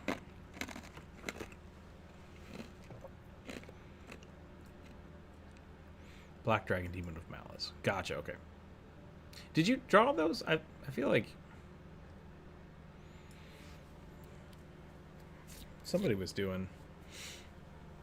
making an adjustable crescent with a worm gear. Yeah, I can do that. Yep.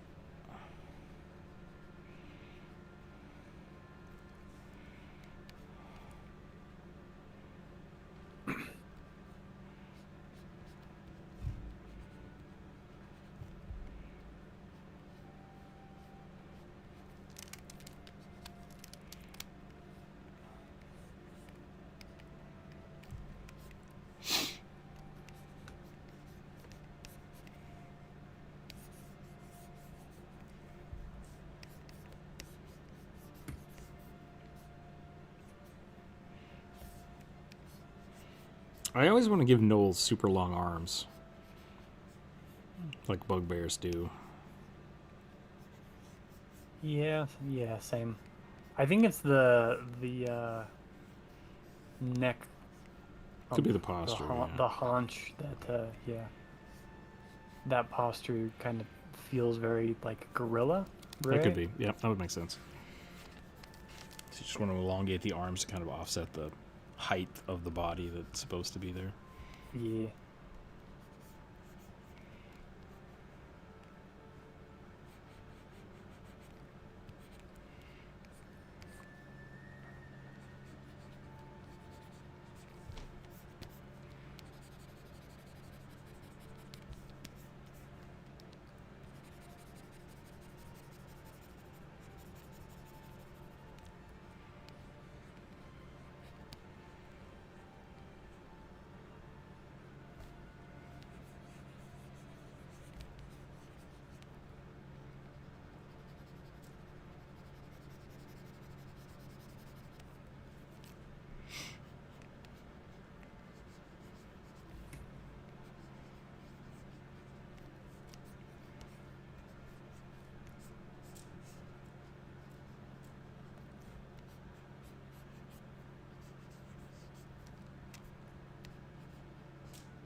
Right now, I really wish there was a blending tool.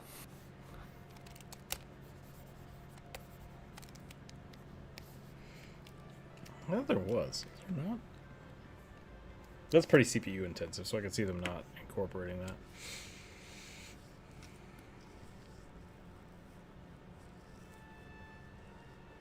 You guys familiar with ElfQuest? No.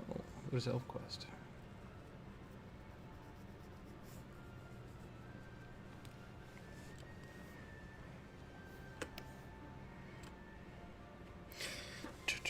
All right, looking at that dragon pretty small now. It actually does look pretty cool.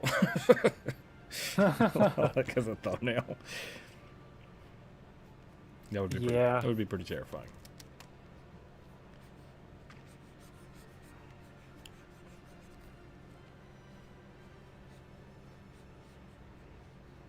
I don't know, the human head aspect. One of the heads being human still really bothers me.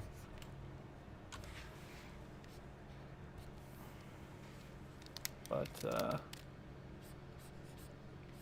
not the weirdest thing I've ever seen.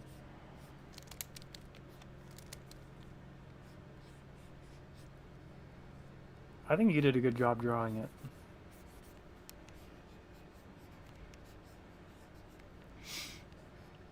I would have made an attempt. Probably, I feel like I would have struggled with it and not been happy with what I ended up with.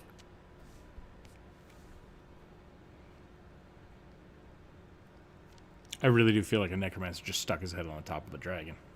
I have drawn dragons, but I don't think the ones I have drawn have had names. Gotcha. Somebody was making a campaign like drawing all of their stuff over Christmas. I don't remember who that was. Look it up. Fox TV is working on an animated series. If they stay to canon, it will be cool. All right.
Okay, I think I'm done with this one. We're going fast now. I'm trying to get a bunch out here, but what time is it? 2:20? Yeah, we can go till 3, I think.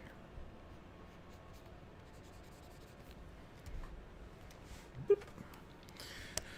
Rolling the dice. What are we down to? 12? Sweet. An astral elf monk turtle. No. Astral self monk turtle. But his astral self is a red panda. Okay.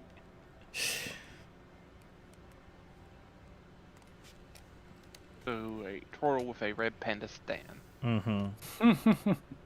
Please don't put it in those words. That feels like 2 characters. But I'll see if I can make this work. See if I can make this work. I did introduce you to Woadworm stuff before, which was the psychedelic dragon feel. Okay.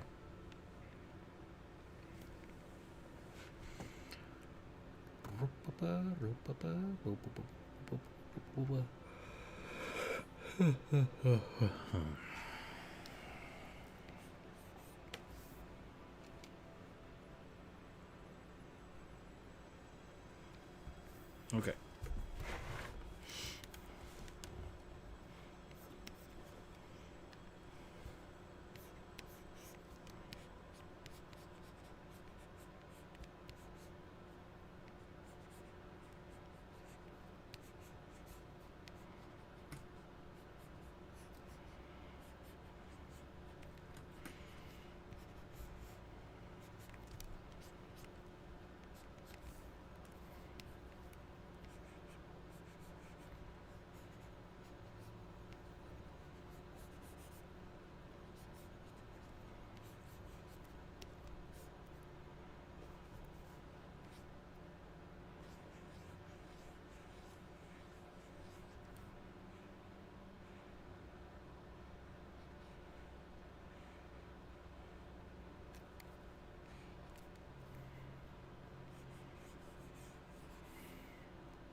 think my cabbage froze. How it survived through January? I don't know. Well, I mean, cabbage is a cold weather crop. It's supposed to be relatively frost resistant. Today is the first day that it dropped below 40, so...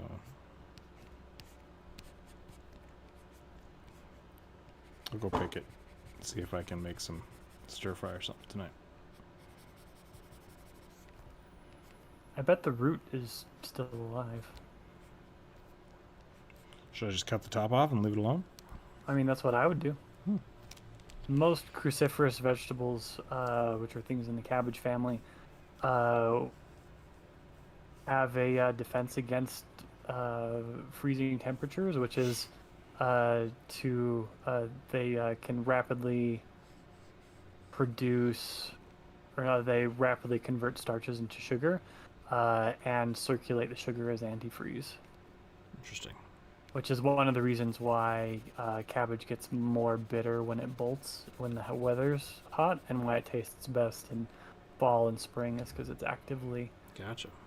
keeping more sugar, more simple sugar, in its whatever the equivalent of sap is for a knot tree. Duodenum. Somebody said that in the show the other day, and I have that word stuck in my head now.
We playing Pathfinder tomorrow?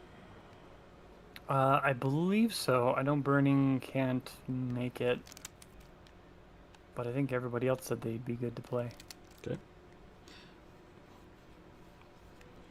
I have to do some commission thing tonight, which I'll probably just do after the stream. It's already at lunch, and then I might try to rebuild Finny, and just actually sit down again and look at it. Sounds good. Are you okay with swapping magical items out as an action? Yeah. Sweet. Because I'm okay with swapping weapons out as an action.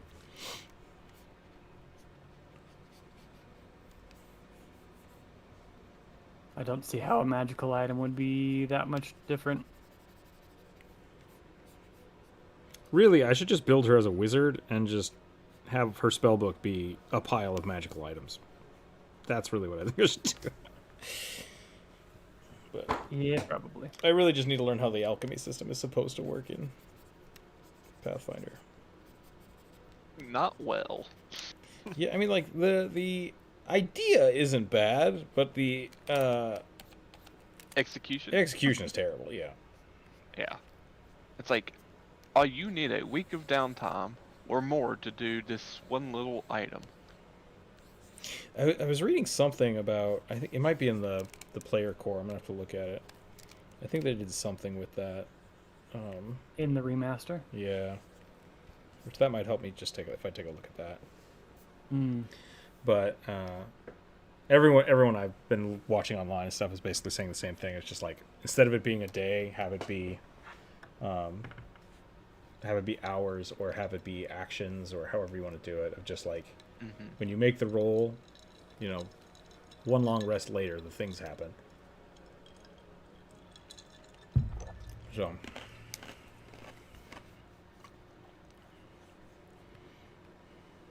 I don't remember what red pandas look like. Oh no.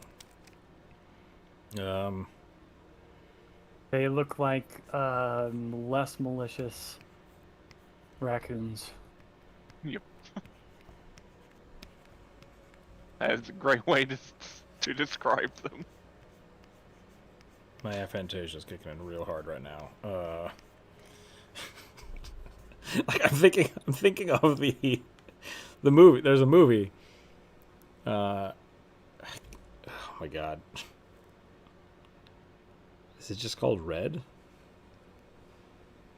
The Disney one? Yeah, where the main character is a giant red panda.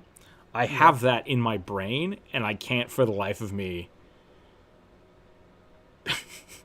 put it together. Like, it's right there. It's right there. And it looks like this. Oh, man. Yeah, turning red. Is it pointy? Are they round ears? They're very round. Now I've got tanuki stuck in my head. It's not a tanuki. Shoot. I mean, Hang on. they're close to ginger tanukis. This is how my aphantasia works. Like, I have to just try things and then correct it as I go. Like, it just doesn't work. Because I know exactly what it looks like in my brain, and I can't physically translate it. Yeah. Hang on, I'm getting you one. Hit me. Here you go. Like turtle They monk. are- Turtle they monk. are I got. cuter There we than go. Okay.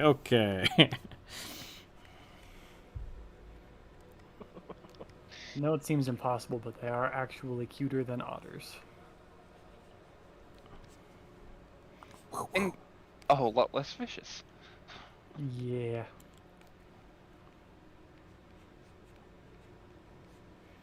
They are. Yeah.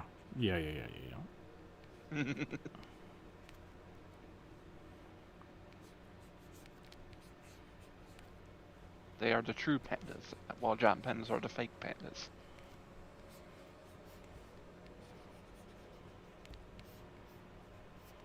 That we ruined by putting them in captivity. I was gonna say they're kind of can't take care of themselves. Stupid. They can in the wild. Can they? Okay. Yeah. It's like, there's this assumption that they don't want to mate. Like, they don't have a big drive for it. But that's because they're being watched in a zoo. They're shy creatures. Yeah. Well, not even like they're shy. It's just when a animal of any type is aware of they're being watched, their behavior changes. I mean, I've seen a lot of dogs hump everything, so. Yeah, Dogs but are dogs dumb. yeah, dogs are domesticated. They're conditioned to Not care. fuck while people are watching, right? Yep. Because how else could your kennel club manage to make the bespoke doggos? Yep. Fair. Okay. I think I'm done with this one. It's pretty silly. And like the whole thing where like they won't take care of more than one young, that's kind of just, they don't have the resources to do that. Yeah. My dog will Also, not poop many anywhere. animals do that. He's not comfortable. But like, you also can't really argue with the fact that that giant pandas are designed to be carnivores, but have decided to only eat like the least nutritionally dense food in their environment. I don't know if decided is the right. Yeah. It's the right way to look at that. All right, I rolled a 1, which is a half orc female paladin with a lion embossed shield and a flaming sword, wearing blue armor.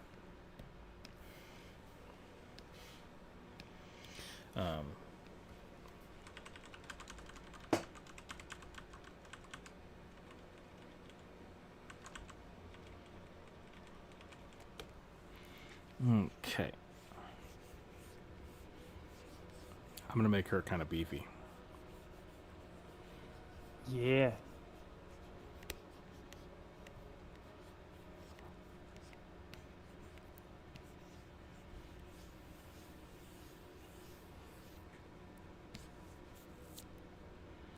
Flaming sword, eh?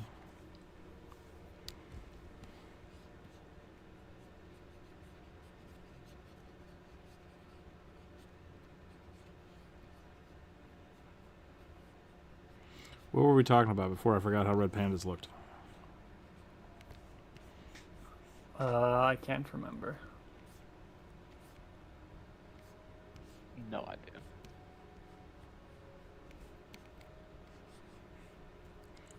Do people like the DM advice shorts I've been making?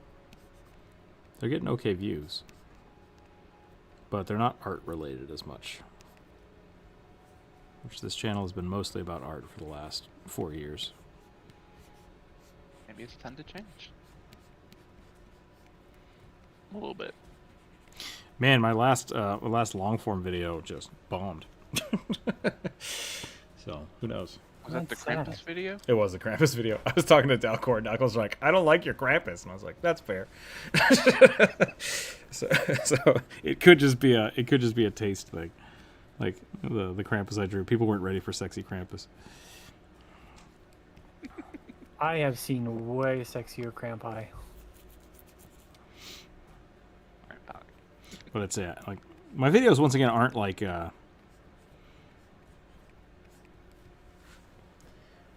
I'm getting good feedback on the videos. The shorts are cool. Yeah. Mhm. Okay, cool. And the people that watch the videos, but there's just like the long form videos just aren't getting views anymore. And something I've noticed is like when I go to YouTube, it does just pop me right to the shorts, and it's like I'm not watching long form content anymore either. So it might just be a YouTube shift thing. But I definitely want to keep making the Why You Should Play videos. For sure. But I'm going to try to focus more on the shorts. I'm going to try to get 2 shorts out a week. And then still work on the other videos. But just got to figure out what kind of content I want to do. And so far, like, DM advice is kind of fun. I would like to do more art-based things, but that makes them a lot more...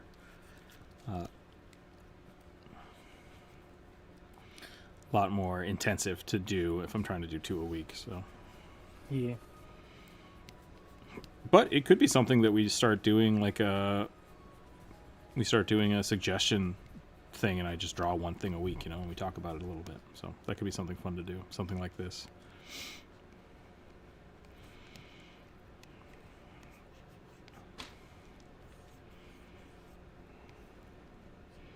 Meow.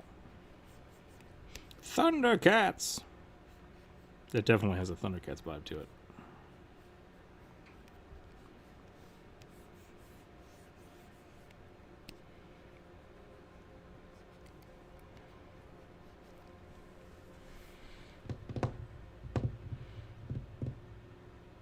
A D&D player character styling series would be dope. What do you mean by styling? Like designing the character itself, or like building the character? Like, what do warlocks look like? Other players don't know how to design characters physically. I don't see anyone else tackling that. Okay. I could see that. That could be kind of fun. Yeah. Do you have a video index? What do you mean by a video index? Like, of all my videos? I have a playlist. The aesthetics. Okay. Yeah, I could work on something like that. It's not a bad idea. We could try that for next week.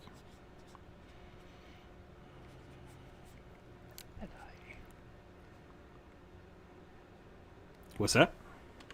Net talking stuff. Okay. What was that? What'd you say? What'd you say, punk?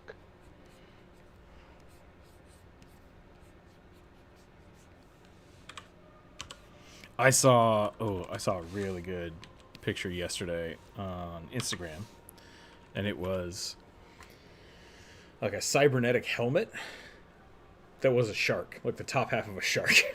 So like the eye line was just shark teeth, and I'm like, oh god, that's terrifying, and I kind of love it. So Always love me a good helmet when I can find them.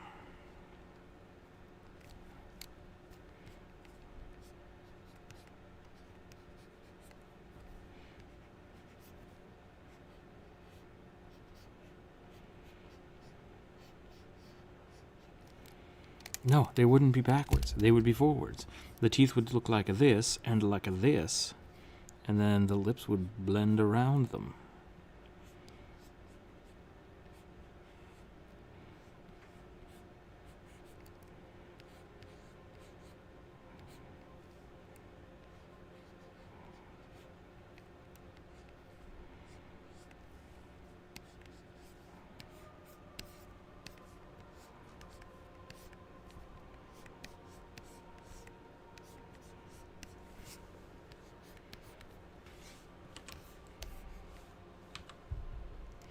what kind of hair should she have? Braids? I do like braids.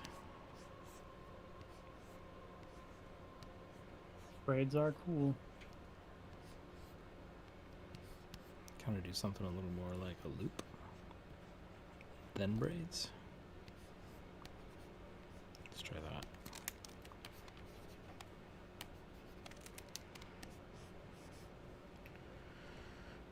Do you have a favorite class in D&D? I mean, yes, I do.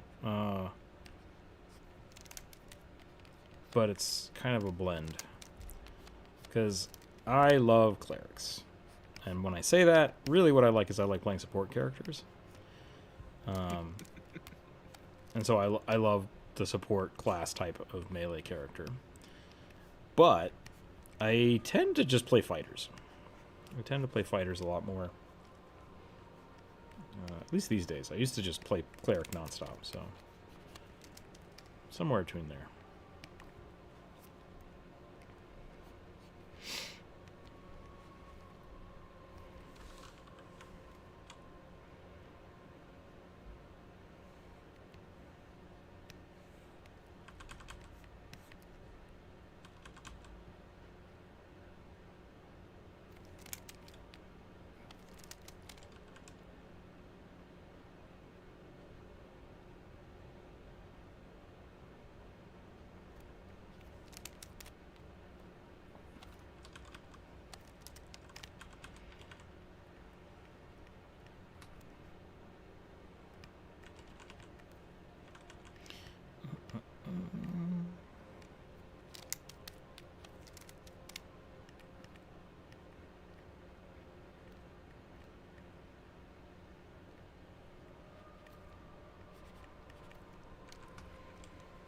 Haven't played a cleric yet. Yeah, I really like cleric. Cleric is fun. I'm a big fan of the healing cleric because really I feel like if you're trying to do anything else, you might as well just be something else. But like the necromancer cleric works really well. I've tried the tempest cleric a few times, and I always every time I do, I always go back to the like cleric of life. Life clerics are great. I really enjoy grave clerics. Sure. As well. Very powerful. In Pathfinder, you can do a lot of stuff with like the magic domains. That's really fun when you have a little bit of splash of magic, of like a wizard stuff. That can be really, really, really fun.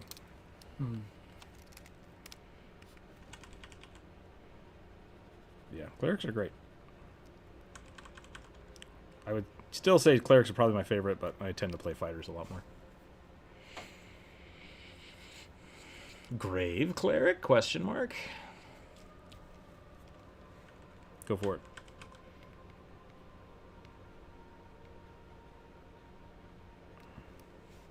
What is a grave cleric? Grave clerics are death domains, right? Yeah, good aligned death domains. Well, Yeah. usually good aligned. So they Basically, keep people from dying. Stuff like Yeah. temporary health and necromantic spells, but not harm spells. Right? I don't think the Grave Clerics Yes. focus on harm spells. yeah they've Unless got you're using to harm undead. Yeah. yeah More about they've- dealing with undead than commanding them or anything.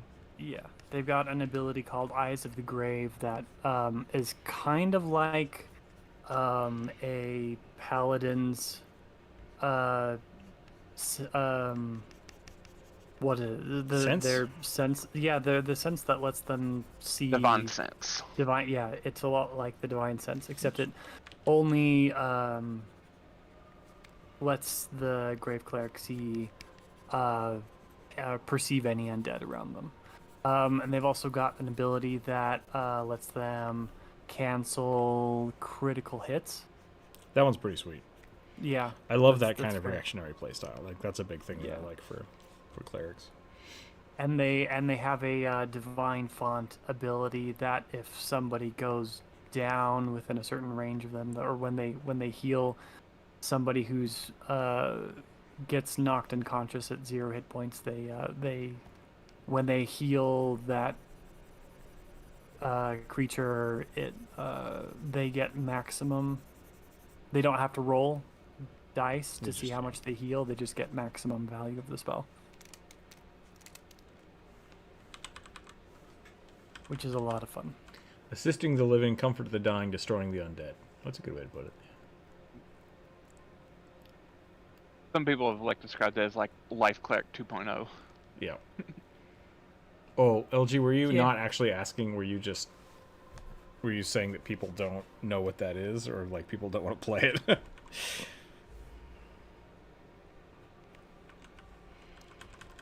No, the one that people don't like their players playing is the Twilight Domain. I looked at the Twilight Domain and I don't remember what it is.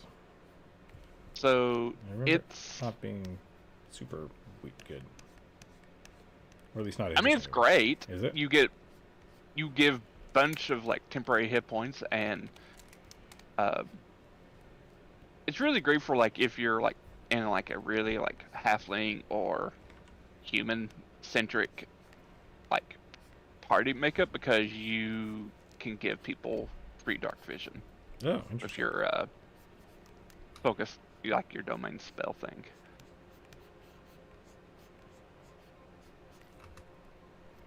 And like it's a lot of I guess you could say kind of compared to like it's like a Desna domain Okay. cleric.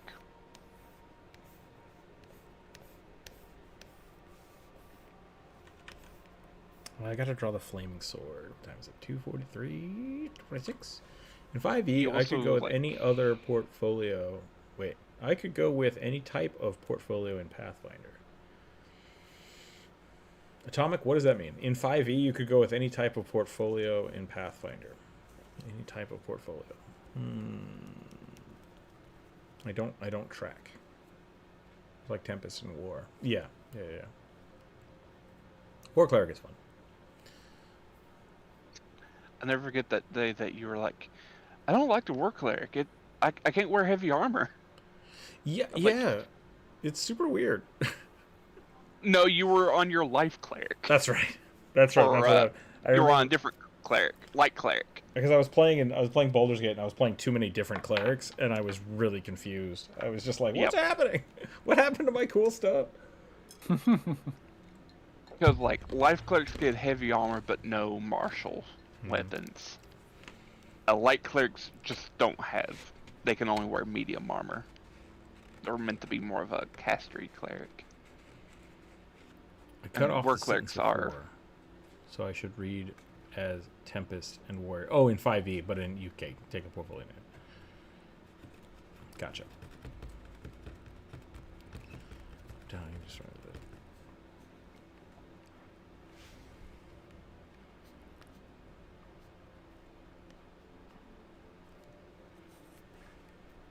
Wear whatever you want. That's what I say.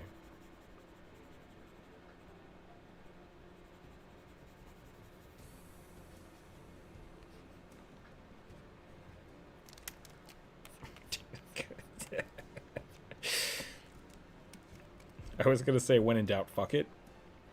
Because that's What are you, a bard? that's exactly where I was like, nope, that's not the right way to say that. And it made me think of the cyberpunk memes. Have you guys seen that? Where they No. they expertly cut all of the Keanu cursing into stuff like that. Oh.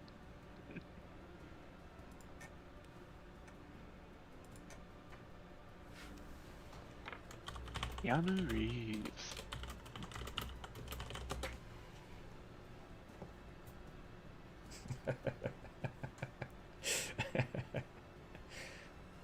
If I need a body, I'll fuck it by Keanu Reeves.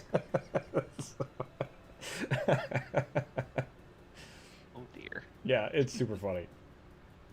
Super funny.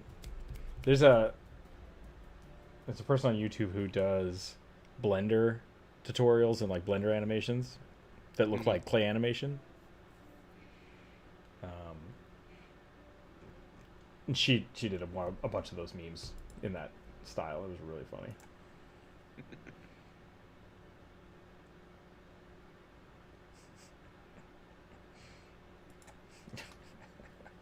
I found it, but I want the other one.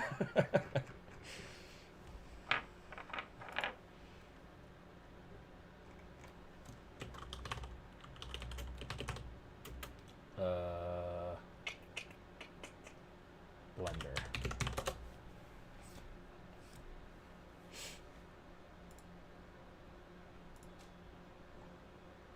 Here we go.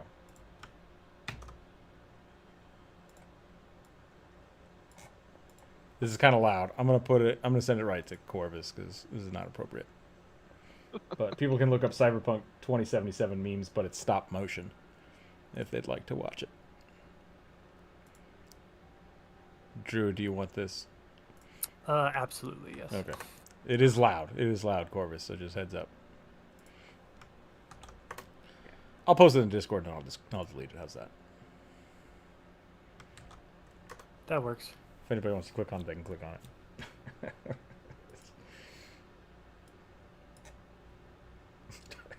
It's essentially just profanity for 30 seconds. But in Keanu, and it's great.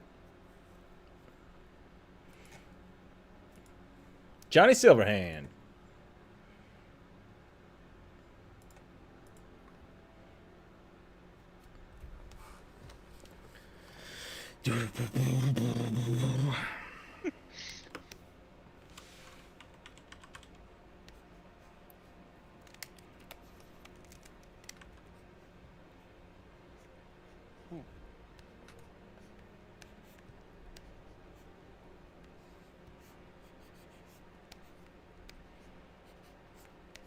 I think there was supposed to be a comma somewhere in that sentence, but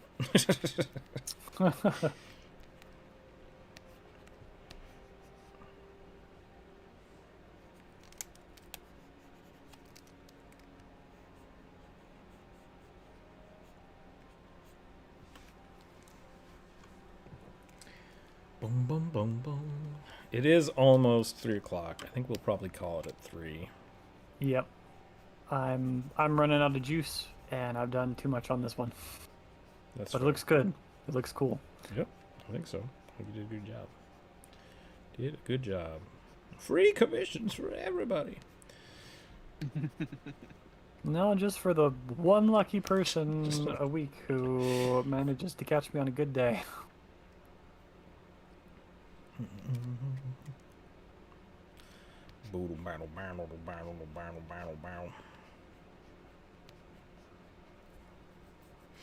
And once I start actually taking commissions in a month or two, this will probably change, and I'll probably do just sketchy things again. Hey, when in doubt. Sorry.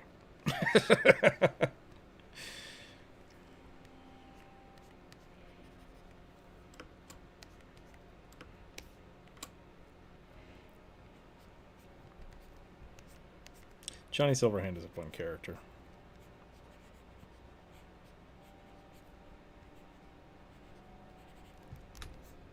think it's a. I think it could be easily added to the to D&D through like a magical weapon or something. Cursed prosthetic. You find a magical silver hand. Do you want to attach it to your body? No. Do I want to what now?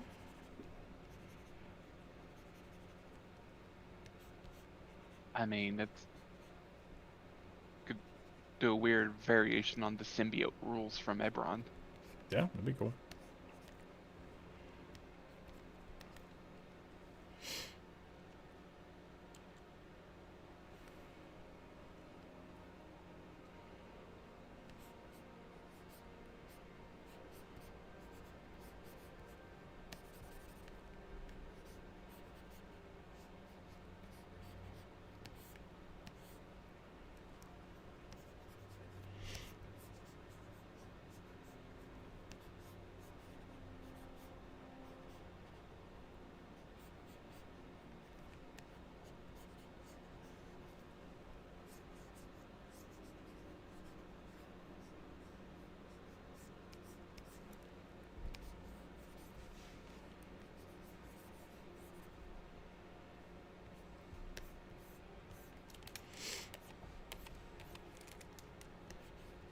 Why do I always leave one hand to last?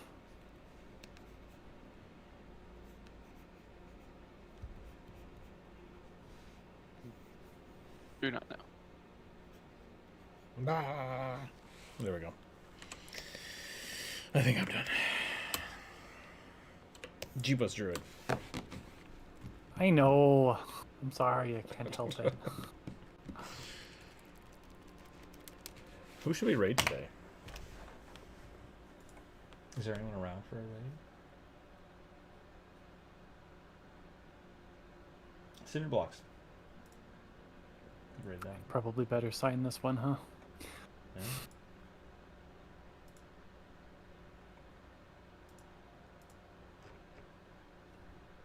The only problem, once again, like if I do the visual stuff, is like it's gonna be in under a minute, so like it's gonna be real fast. Mm-hmm. Even if you did something like what you're drawing, it's like maybe that's okay.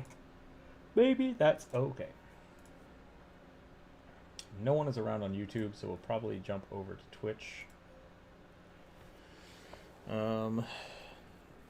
Yeah. I have 4 artists and 2 D&Ds online. 4 artists. Who you got?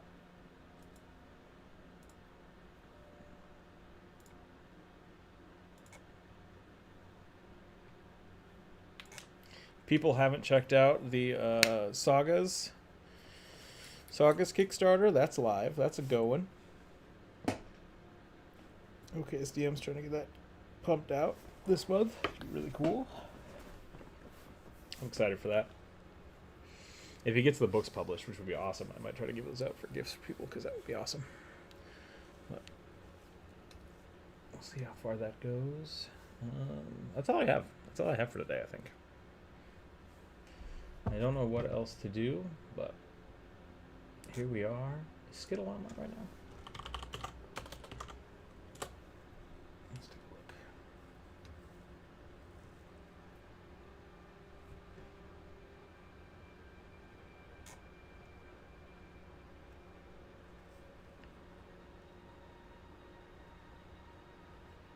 He's just drawing maps. We could go do that.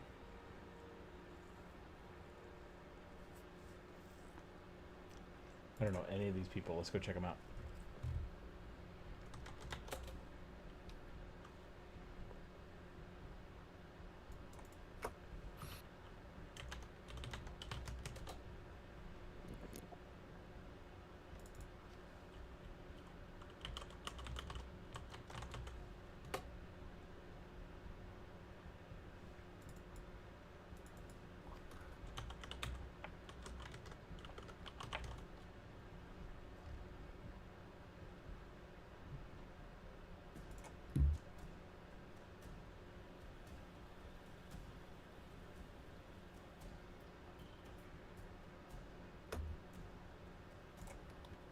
Sure, let's do that.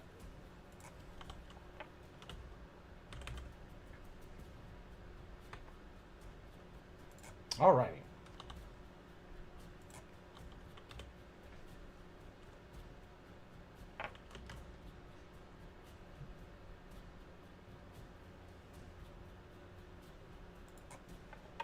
Yeah, Steve Sketches doesn't need my raid. He's got more than enough. All right, everybody. Thanks for hanging out today. If your stuff did not get drawn, we will draw it next week. Or, I mean, we'll put up another post next week, and we will draw more next week. So feel free to repost it on Monday or reapply them on Monday. And that's it. Go check out the shorts if you like it. If you want to commission something, let me know. Come hang out in the Discord. Stay happy, stay healthy, keep your dice on the table. We'll see everybody later. Bye, everyone. Have a good one. Bye.